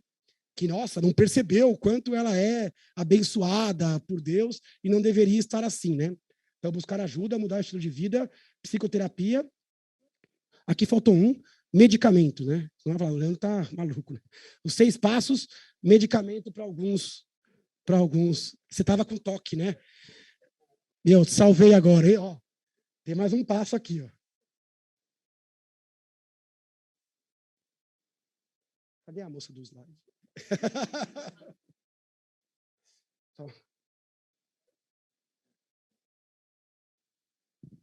Essa frase eu falei, mas eu quero destacar para vocês. Essa frase eu falei numa entrevista para a CBN sobre burnout. A entrevista durou 40 minutos, eles editaram 1 minuto e colocaram uma frase só em cima. E foi essa frase que eles escolheram. O cérebro é meio camaleão. Se você oferece guerra, ele vai à guerra. Essa frase a gente tem que levar para a vida, porque o nosso ambiente interno reflete muito do nosso ambiente externo. Quem bombardeia o cérebro, ele muda justamente esses ritmos. O cérebro ele é moldado ao ritmo da natureza. Qual foi a última vez que a gente parou e seguiu o ritmo da natureza? A contemplação, o intervalo, está inteiro, né? Multissensorial. Hoje não, a gente quer tudo monossensorial, rápido, porque tem uma fila. Tudo é urgente, tudo é obrigatório, tudo é para hoje, para ontem. Então está tudo fantasiado de emergência. O cérebro ele não tem outra opção senão pintar o rosto e ir para a guerra, porque ele não foge da guerra. Se aparecer um carnívoro, ele vai liberar cortisol e adrenalina. O problema é que hoje a gente entrou numa piscina de cortisol e adrenalina. Exige que você seja bom em tudo, e rápido, e agora. Então, cuidado. Você vai colher o camaleão que você ofereceu no mundo externo. Às vezes, até a organização de uma sala, a organização de um computador, a capacidade de priorizar, de delegar, de negar, tudo isso é ferramenta de proteção. Senão, você vai ser um camaleão e vai estar sempre na guerra. O estresse piora a ansiedade amplifica o estresse. É aqui que a gente está. Olhe os seus hábitos, o que você faz, quantos deles você se orgulha, você escolhe conscientemente ou não, quantos deles fizeram sentido em algum momento e você continua repetindo como se esse sentido ainda existisse, né? Quantas abdicações, coisas que você desenvolveu na vida que eram ferramentas de compensação do estresse ou de busca da felicidade, e que você abriu mão para ser esse camaleão. Quantos esportes você abandonou, quantas danças deixou de dançar, quantas pessoas deixou de ligar, para transformar nesse camaleão. E isso foi lento, isso foi aos poucos, mas hoje você pode achar normal ser esse cara. Ritmo. Se você dançar no ritmo da internet, você está lascado. É impossível. O cérebro não tem tempo para isso. O cérebro ele precisa estar inteiro no presente multissensorial. Eu chamo de efeito Waze. Quem usa o Waze aqui? Waze? Vocês não usam Waze? Waze? O Waze, ele faz isso com a gente, né? O Waze, ele fala assim, o que você quer? Eu quero ir de tal lugar para tal lugar. Quero daqui para meu consultório. Tá bom. E aí, ele fala, tá bom, você quer um lugar mais rápido, com menos tempo, beleza. Pá. Ele te pede uma coisa só. Tempo. Ele só te pede uma coisa, tempo. Então ele começa a processar. Por quê? É igual ao nosso cérebro. Nosso cérebro ele precisa de tempo. Ele precisa viver. Ele precisa estar. Ele precisa ser multissensorial. Agora, se o cara é muito tenso, e se ele quer agilizar o Waze, ele consegue também. Ele vai lá, o ir agora. O que é o ir agora para o Waze? Fala assim, porra, se dá para ir agora, por que você pediu para esperar, né? Se dá para ir agora, vai agora, né? Só que não. O ir agora, ele te dá uma resposta. Não é a melhor do mundo, mas ele dá. O cérebro é assim também. Se você exigir uma resposta rápida, ele dá. Só que essa resposta pode não ser a melhor. Pode ser que ele não tinja a memória da maneira que deveria, a ponto de você carregar para o resto da vida. O cérebro ele tem que estar descansado, multissensorial, proposital, ali ele grava. Um encontro com um amigo numa ligação, numa cutucada, num emoji, cheiro, num espaço. É isso. A gente está no ir agora. Se o cérebro não tem tempo, a gente faz muita coisa, fixa pouco e tem a impressão de que o mundo voou. O tempo passou. Um ano parece que foi ontem, né? O que eu construí? Pouco. Este é o grande paradoxo da humanidade atualmente. Fazer muito e gravar pouco. Tempo é memória. O cérebro ele gasta muita energia para atingir a vivência e a gente só tem um patrimônio, que é a memória. A gente vive em busca de memórias, da memória perfeita, daquela que você vai carregar. Só que se tudo é urgente, se tudo é rápido, se tudo é resolução, meu amigo, não tem memória de qualidade nisso. É natural que você se canse e que você se sinta vivendo uma performance muito aquém do que deveria. Prioridades. No meu novo livro, Os Novos Desafios do Cérebro, eu chamo de os cobertores curtos. Cobertor curto. Você cobre a cabeça, descobre o pé. Tempo é o cobertor curto. Energia é cobertor curto. Dinheiro também é cobertor curto. Não tem como ter tempo se você não recusar. Falar não. Tirar da frente. Simplificar. Se você vai até o banco pagar um boleto que você paga todo mês, está errado. Você tem que ter posto já no débito automático. É um exemplo. Automatizado. Se tem alguma coisa que alguém do seu lado de confiança poderia ter resolvido sem passar por você, você precisa conquistar o tempo. O tempo, todo mundo crê que não ganhou tanto. Todo mundo acha que tem pouco tempo. É uma coisa humana, né? Reclamar do tempo. Mas a gente tem que reclamar do nosso gerenciamento. Qual é a prioridade? Não é qual é a urgência. A prioridade pode ser algo não urgente, mas importante a médio e longo prazo. Alguém pode ser importante e não urgente. Uma atividade física pode ser importante e não urgente. O curso de francês pode ser importante e nunca vai ser urgente. A não ser que você seja um francês, more na França, precisa falar, né? Mas perceba que a gente erra. É como se a gente fosse um banco e só atendesse a fila preferencial. Tudo passa na preferencial aqui.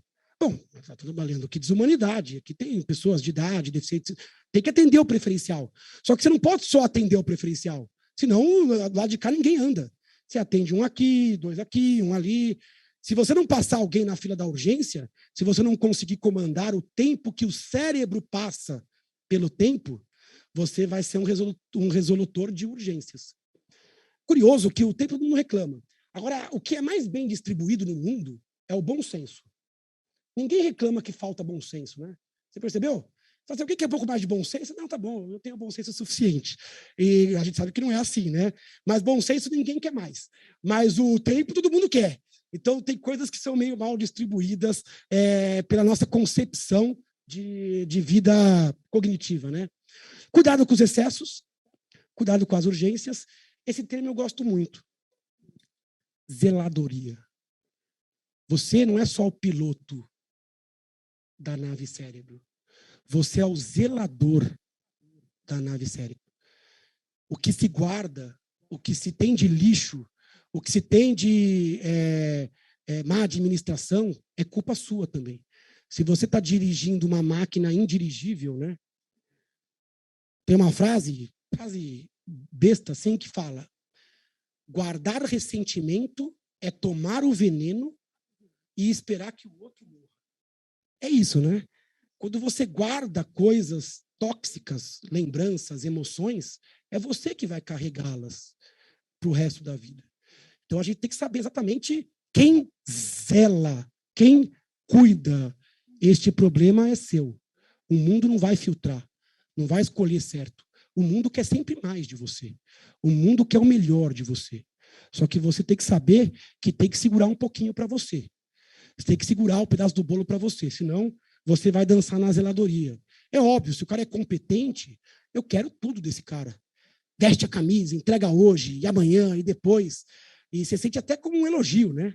Só que ele vai te arrebentando, te arrebentando, te arrebentando, o bolo acaba e você não comeu o seu pedaço. Não comi o pedaço. O que eu fiz exatamente para mim, né? Não fiz. Doença nenhuma só tira. Isso é um mantra. Toda palestra que eu faço, eu falo essa frase. Doença nenhuma só tira. Isso não é verdade. Isso é mentira. Tem doença que só tira. Mas, para a saúde mental, isso é bem verdade. Doença nenhuma vem para punir, ou para encerrar, ou para acabar ou destruir. A doença, muitas vezes, é um boleto necessário para mostrar que algo está sendo mal vivido. A doença, ela sinaliza. É melhor ter um transtorno de ansiedade ou um infarto grave? Por exemplo, a doença, ela sinaliza, ela demonstra a nossa humanidade, mostra que a gente é vulnerável, o outro é vulnerável. A pessoa que passa por uma crise depressiva ou ansiosa, ela pode sair melhor que entrou, porque ela sai com mais informação, mais autoconhecimento, e muitas vezes ela revisa hábitos que ela não revisaria se não fosse a doença. A doença, muitas vezes, é o freio que fala: olhe, você está vivendo de uma forma equivocada. Você está indo de encontro à sua vulnerabilidade. Quem mais tem burnout? Quem é o workaholic? Quem ama o que faz? Quem se dedica? Quem é perfeccionista? Então, assim, perceba que a pessoa vai de encontro à vulnerabilidade. E a doença, ela não só tira, ela é uma oportunidade de viver de uma forma diferente. Alguém conhece essa história do bode na sala? Bode na sala tem várias versões. A que eu mais gosto é uma versão que eu gosto de comparar com a saúde mental. Bode na sala. O cara estava em casa e aí... A história é bem idiota, tá? Só para preparar, mas é só para fazer a imagem. O cara está em casa e aí a casa dele é uma zona.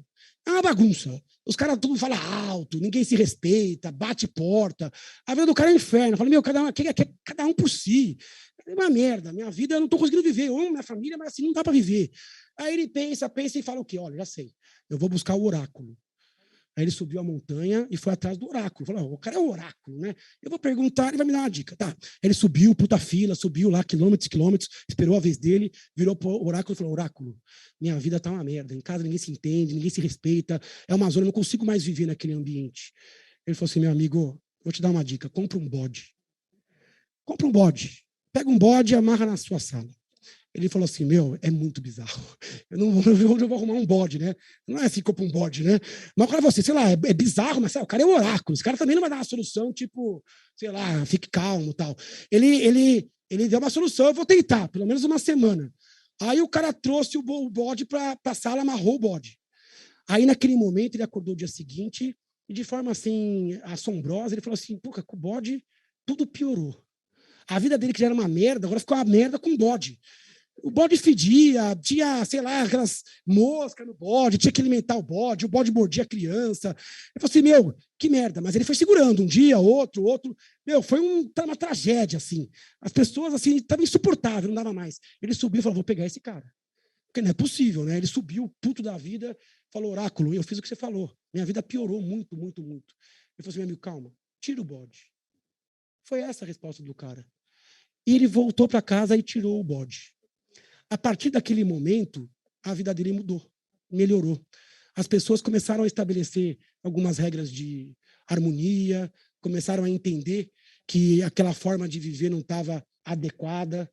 Então, perceba essa estratégia do bode na sala. Alguns problemas ou algumas dificuldades podem ser justamente o bode, que é aquilo que sinaliza que algo pode ser melhor vivido. A doença, ela pode ser o bode na sala. Quantas pessoas pararam de fumar por uma ocorrência em saúde, ou melhoraram o relacionamento por conta de uma outra... Então, ela mostra que dá tempo, existe tempo, depende da gente. Então, essa parábola, ela mostra que nem tudo é pior do que parece e que algumas regras dependem de um inimigo em comum ou daquele sofrimento que eu sinto ser partilhado com as pessoas que são causa daquele sofrimento. Aqui foi o bode, mas poderia ter sido uma comunicação, uma conversa, uma terapia familiar, um medicamento, sei lá, qualquer coisa que possa realinhar. Você não precisa aceitar o caos. Doença nenhuma só tira. Eu estou ouvindo um eco em minha voz? Deus? É você? Demorou, né? Obrigado, senhor. Tem uma outra frase que fala uma coisa parecida com essa. Neurologista é assim, a gente pega uma coisa pequena e fala um monte, né? Aí o poeta não. O poeta ele pega o grandão e fala o pequenininho, né? A Alice Ruiz, uma grande poeta, letrista, uma das maiores poetas brasileiras, ela fala: fim da tarde, após o trovão, o silêncio é maior. Ela falou o que eu falei. Mesma coisa. Fim da tarde. Depois do trovão, então depois de alguma coisa intensa, estridente, o silêncio que vem depois pode ser maior do que o que você tinha antes do trovão. A doença pode ser o trovão, a desconfiança, essa palestra pode ser o trovão. Agora cabe a gente fazer o silêncio maior. Eu fugi da coisa pouca. Mas eu quero dicas mais práticas. Bom, primeiro, básico do básico do básico do básico. Se você é ansioso, você precisa cuidar da sua alimentação. A alimentação, ela pode ter excesso de estimulantes, excesso de condimentos, coisas que aumentem a sua ansiedade. A relação com a comida também fica alterada na ansiedade. É muito comum você comer por ansiedade, comer de forma compulsiva, comer rapidamente. Então, a relação com a alimentação é fundamental. Desde o comer consciente, até escolher os nutrientes mais adequadamente, até aprender a comer por fome, e não para tapar o buraco emocional. Porque esse buraco emocional ele pode ser um buraco sem fundo. Você vai comer e ele vai voltar, e você vai comer, ele vai voltar. Isso não tem fim, né? É quase o ciclo que a gente viu na ansiedade. A atividade física. Uma pessoa ansiosa tem que fazer atividade física. Todo mundo tem que fazer, mas o ansioso, mais. O ansioso, quando ele faz atividade física, ele mostra para o corpo que está tudo bem. O corpo do ansioso, ele está no luto ou fuga, ele está tenso. Se ele perceber que você está gastando energia, sei lá, correndo na esteira, Quem corre na esteira? O seu cérebro está olhando, você está correndo assim no lugar, parado, né? Já assim, atrás de uma cenoura ali, né? Então você corre, você gasta energia e isso te sinaliza que está tudo bem. Está tudo bem. É isso. Durante o exercício, você vai liberar dopamina, serotonina, endorfinas. Aquele estado que se segue, ele é um estado mais calmo, mais tranquilo, mais propício, mais natural. O cérebro criado na savana, ele corria, ele andava, ele se exercitava, ele tinha mais massa magra, menos gordura abdominal. O cara que faz exercício, ele olha no espelho, ele tem uma autoestima diferente, ele entregou alguma coisa que só importa a ele, né? Você faz exercício, ninguém mais se beneficia com aquilo, você que se beneficia, né? Então é o primeiro tapa na cara no sistema de urgência. O cara põe uma camisa de academia, já fica melhor, já fica, sei lá, já tira aquela foto no elevador. E muda a mente do cara, muda o mindset do cara, né? Melhora o sono. Então, o exercício físico ele é obrigatório. Não dá. Se você não... para mostrar que está tudo bem, nada como aplicar o recurso para você. Exercício físico. Fora isso, o exercício físico faz o coração bater mais rápido, faz a pressão dar uma subidinha, o cérebro ele começa a se acostumar um pouco com essa desautonomia típico do sistema simpático. A pessoa está correndo, está jogando, está se exercitando, o coração está batendo rápido, às vezes sentido. E tudo bem, está tudo bem. Então é terapêutico isso para o cérebro que sofre de ansiedade. Controle do sono, se você não controlar o sono, você vai piorar. O sono é uma coisa que a gente rouba rapidamente, né? A gente rouba do sono, é o Robin Hood às avessas, a gente rouba do sono para entregar para a vigília, né? O nosso sistema, a nossa vida hoje, ela é fomentada na vigília. Hoje Deus só ajuda quem cedo madruga. O resto ele não ajuda. Quem ensinou isso, né? Tempo é dinheiro. Deus ajuda quem cedo madruga. A primeira coisa que você vai roubar é daqui. Vai dormir mais tarde. Existe também uma injustiça, que você, lógico, trabalha nos momentos onde você está melhor emocionalmente e fisicamente e te devolvem em casa cansado, exausto, sem energia, para dar conta de toda a sua vida, né? E aí, logicamente, você vai roubando do sono e vai dormindo pior. O sono pode ser um sintoma da ansiedade e pode agravar a ansiedade. Então, dormir bem é fundamental. Gerenciar o seu tempo. O que lhe era importante, que não você vai falar, que problema você não vai comprar. Você desligar o multitarefa. Multitarefa é uma mentira, né? É uma falácia. A capacidade de fazer duas coisas ao mesmo tempo. Ninguém faz duas coisas ao mesmo tempo. Você consegue fazer duas atividades alternando a concentração entre elas. Você está dirigindo e falando ao celular, ou naquele momento onde ele pega o celular, ou que ele atenta para a mensagem, ele tem uma leve cegueira mental para outra coisa. Então, você vai ter no palco da consciência uma única atividade. Se você estiver no multitarefa se desdobrando, pode ter certeza que a qualidade do que você entrega e do que você percebe é diferente. Tem gente que fala, não, Leandro, eu sou multitarefa, eu faço várias coisas ao mesmo tempo. Eu falei, ser multitarefa não é isso. Ser multitarefa é fazer várias coisas ao mesmo tempo com a mesma qualidade que você as faria isoladamente. Porque, lógico, coisas que são automatizadas, você joga o piloto automático e faz a outra em uma questão. Isso cansa o cérebro. Isso estressa o cérebro. Como o cérebro lê o multitarefa? É hora do luta ou fuga. Esse cara, ele está rodando muitos pratos ao mesmo tempo. Tem muitas urgências. E a gente está sequestrado hoje nesse sistema. Então, você consegue melhorar isso e consegue melhorar isso. É difícil? É difícil. Mas a gente vai morrer nessa tentativa de filtrar o mundo para poder sobreviver ao mundo. Estar no presente, mindfulness, estar consciente. Eu vou comer, só por hoje eu não vou comer correndo. Eu não vou comer com fone ouvindo uma notícia. Só por hoje eu vou comer com calma. Eu vou mastigar, eu vou perceber o sabor dos alimentos, eu vou tentar fazer memória. Só por hoje.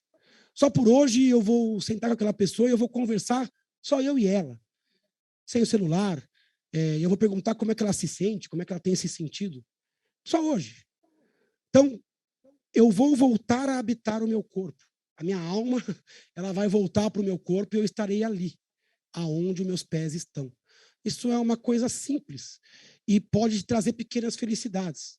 O vento que bateu diferente, uma nuance que passou e você não veria se tivesse cego ou sequestrado por outro tempo. A felicidade não é nada mais que isso, né? A felicidade orgásmica, ou a felicidade do que vai acontecer, do pico, isso é outra mentira que a gente conta, né? A felicidade são esses momentos complexos, intensos e memoráveis. Quando você tem vontade de viver de novo, de ver de novo, de sentir de novo, se você pensar nas suas imagens, fontes e memórias, você vai ver que são coisas pequenas. Mas o que liga, né, todas elas? Você estava ali, inteiro. Você tinha calma. Você não tinha uma fila de prioridades. Naquele momento, o tempo andou diferente. E você viveu. E você gravou. Então, estar aonde os seus pés estão e fazer um pouco mais de propósito, né? A gente faz tudo sem querer hoje, né? Então, fazer de propósito. Identidade. Esse é outro conceito importante, gente. Todo mundo precisa atualizar a identidade. Vai no Poupa Tempo. Estou brincando, isso é foda. Metade do mundo fala que o RG não vai existir nunca mais. Outra metade fala para a gente fazer o novo RG, que senão nada mais você vai conseguir fazer mais nada sem ele. Então, o RG, quando você vai atualizar o seu RG, isso tem um simbolismo. Você tem que atualizar o seu RG toda hora, semana, todo mês. Você tem que olhar e falar, quem sou eu agora? Porque é muito comum a gente responder por personagens que faziam sentido no passado. Mas quem sou eu agora? Eu abdiquei do quê? Eu quero o quê? Eu gosto do quê? O Leandro de hoje não é o Leandro da semana passada. Se eu não atualizar, eu tenho que atualizar para dentro e atualizar para fora. Eu tenho que avisar as pessoas. Esse Leandro de hoje, ele gosta de, sei lá, tocar pagode. Esse Leandro de hoje, ele gosta de dormir até 9h30. Deus ajudando ou não. Esse é o Leandro de agora. Eu preciso atualizar, senão eu vou ser escravo. Por quê? Porque a gente faz isso. A gente compra algumas minisséries na vida e depois acaba descobrindo que é o Grey's Anatomy. Tem 14 temporadas. Mas, nunca mais eu vou sair desse personagem. Isso não me pertence, pô. Eu não sou esse cara. Acham que eu sou esse cara. Isso acontece muito com algumas profissões. Servidor público é uma delas. Magistrado é outra. Quer dizer, quanto é você e quanto é a imagem do que as pessoas acham que você é. Então, assim, quanto você teve que abdicar para que você pareça aquilo que as pessoas acham que você é, né? Mas é a sua função atualizar o RG. E não aparecer com aquela cara de... Né? Atualiza, pô. Virtualidade. Cuidado. Essa aqui é Marapuca, né? A velocidade aqui não é a velocidade do tempo real. A parte social aqui não é a do tempo real. Você consegue uma curtida, 100 mil aqui, fácil. No mundo real, meu amigo, a expectativa é outra. Se você for criado na virtualidade, você vai ter dificuldade do lado de cá da tela. Você vai ter dificuldade porque do lado de cá a relação é outra. Do lado de cá o esforço é outro. Quem é criado na virtualidade não tolera o ócio. Não tolera o tempo das coisas. Não tolera a contemplação. Não tolera a frustração de não ser aceito. Não tolera. Porque aqui é outra regra. Você cria o cara jogando um jogo. Você treina o cara jogando um jogo. Você treina futebol de salão e na hora do jogo você põe o cara para jogar campo. Não dá. Então é isso. E a gente está fazendo isso com as crianças, né? Com os jovens. A gente está treinando a vida aqui e jogando ali. Então isso é uma coisa que a gente tem que pensar e refletir. Expectativa. A gente é escravo da nossa expectativa. Hoje o mundo espera. Se não for gabarito, não tá bom. Você segue um cara na rede social, um cara é fitness, o outro é religioso, o outro... Esse cara, ele é o top daquilo. Só que você tem que ser top de todos aqueles, né?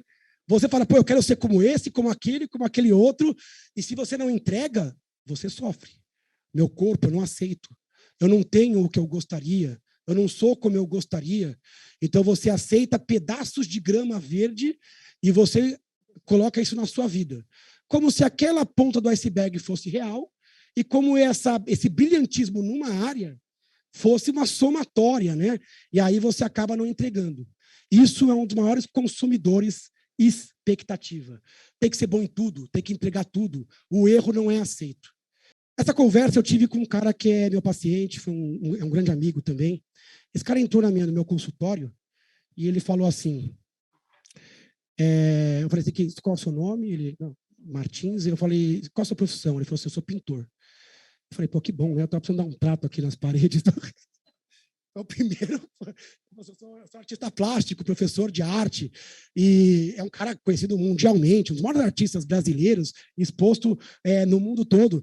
E lá pelas conversas que a gente estava tendo, eu falei para ele assim, meu amigo, você dá aula de arte, né? Eu falei, como deve ser difícil dar aula de arte, né?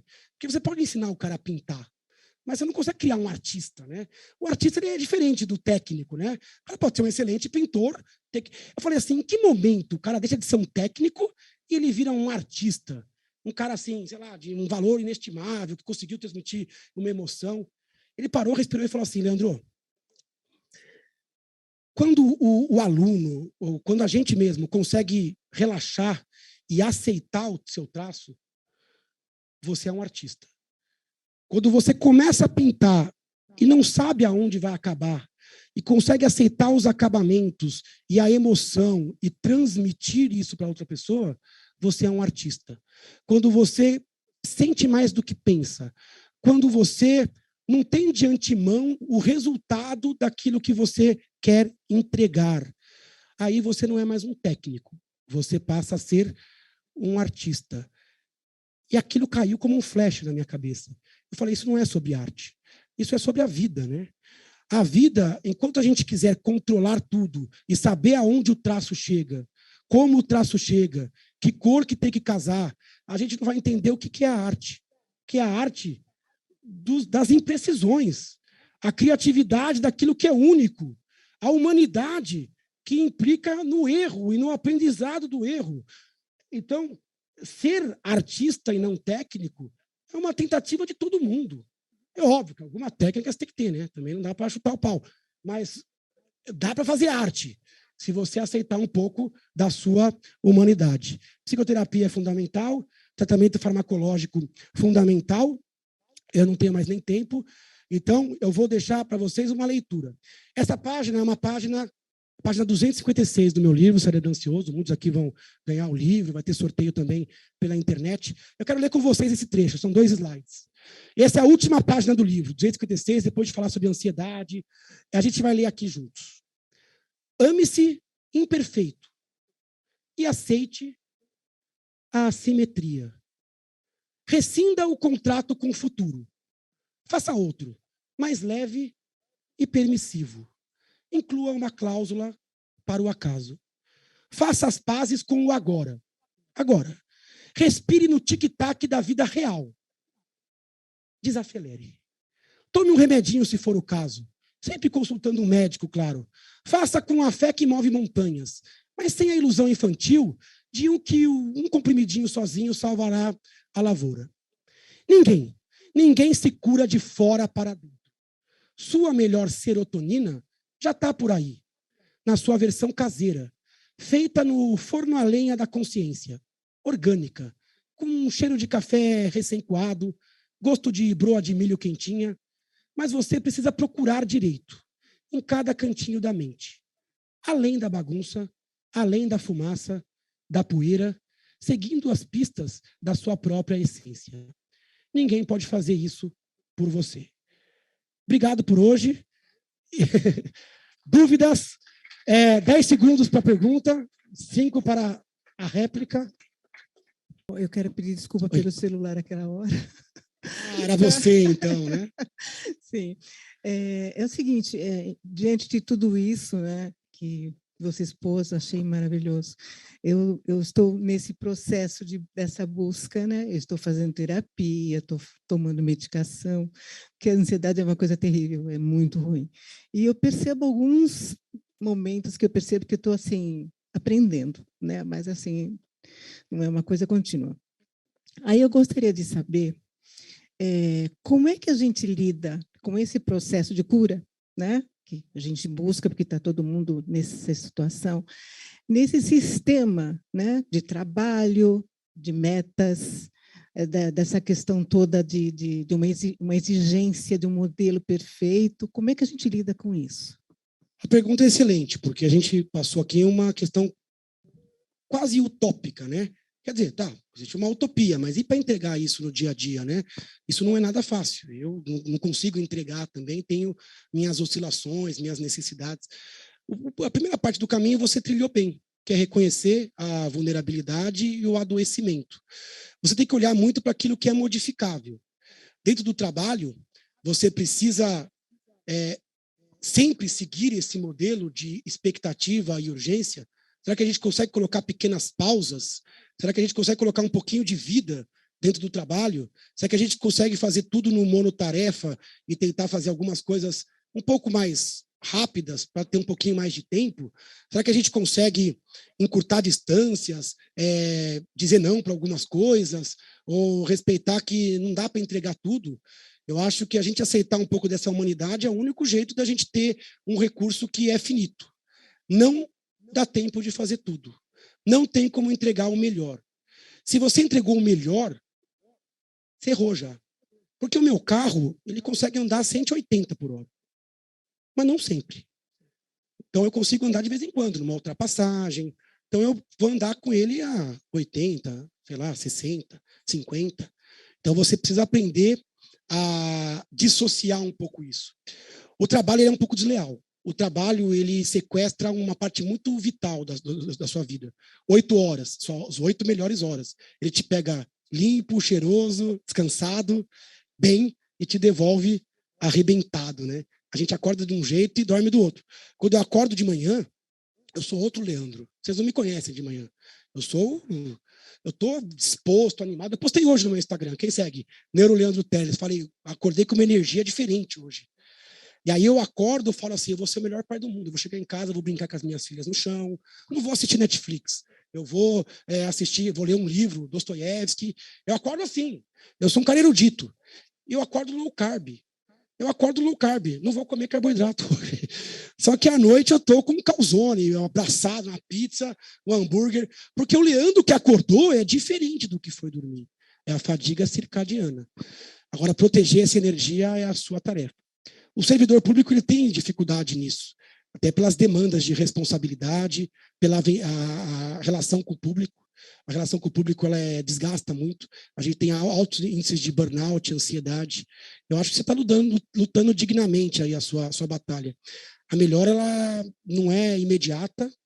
Eu vou te falar, não é total, porque existe sempre uma assimetria, uma rusga, um detalhe, e lidar com isso também faz parte da vida.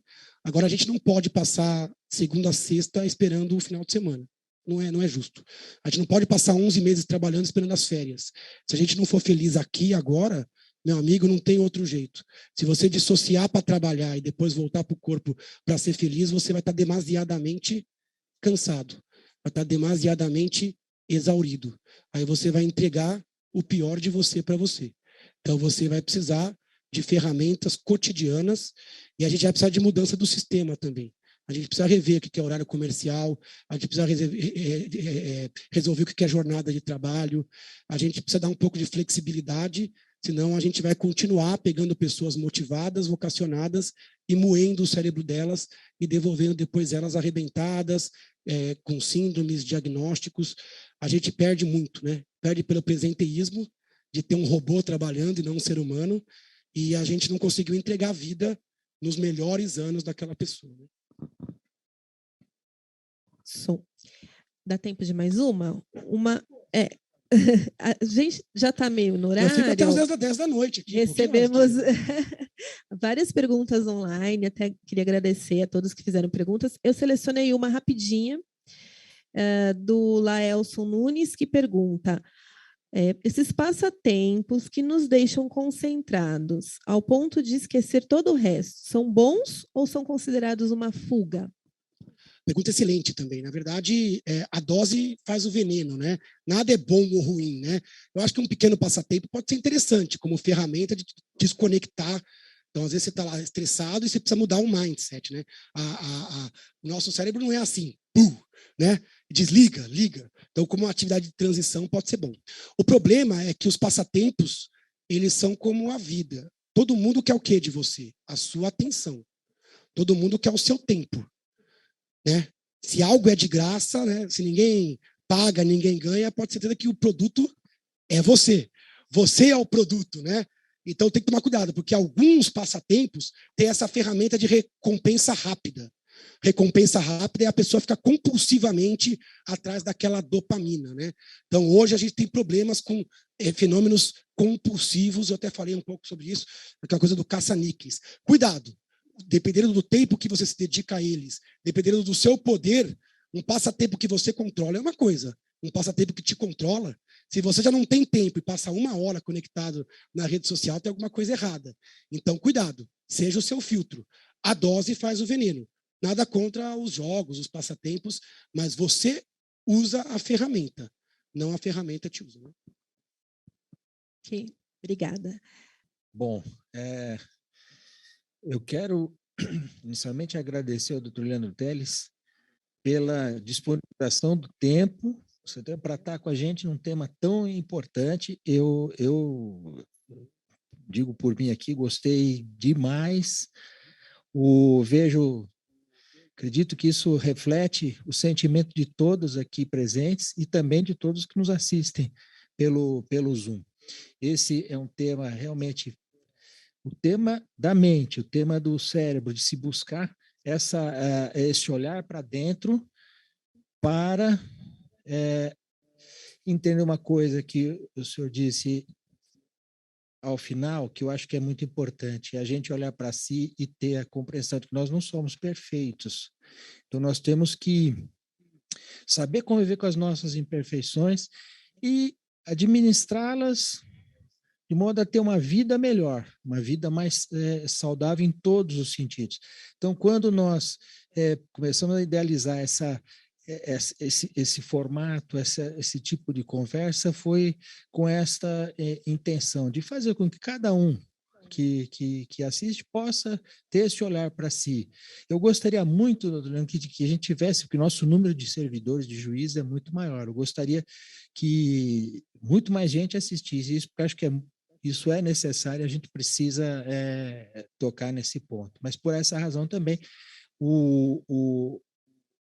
esta palestra vai ficar disponível para acesso para quem não pôde assistir aqui hoje. Mas eu estou assim, muito, muito satisfeito, porque eu acho que o objetivo nosso foi atingido e a gente ainda vai ter outras oportunidades para tratar deste ou de outros temas também. Então, e já temos, o Leandro já adiantou, daqui a uns 15 dias vamos fechar a data ainda, nós vamos ter uma outra sobre depressão, outro tema extremamente importante para as pessoas no dia de hoje. Então, com estas palavras, eu agradeço imensamente a todos que nos assistiram, e especialmente o Dr. Leandro, e declaro aqui encerrado esse nosso evento de hoje. Muito obrigado.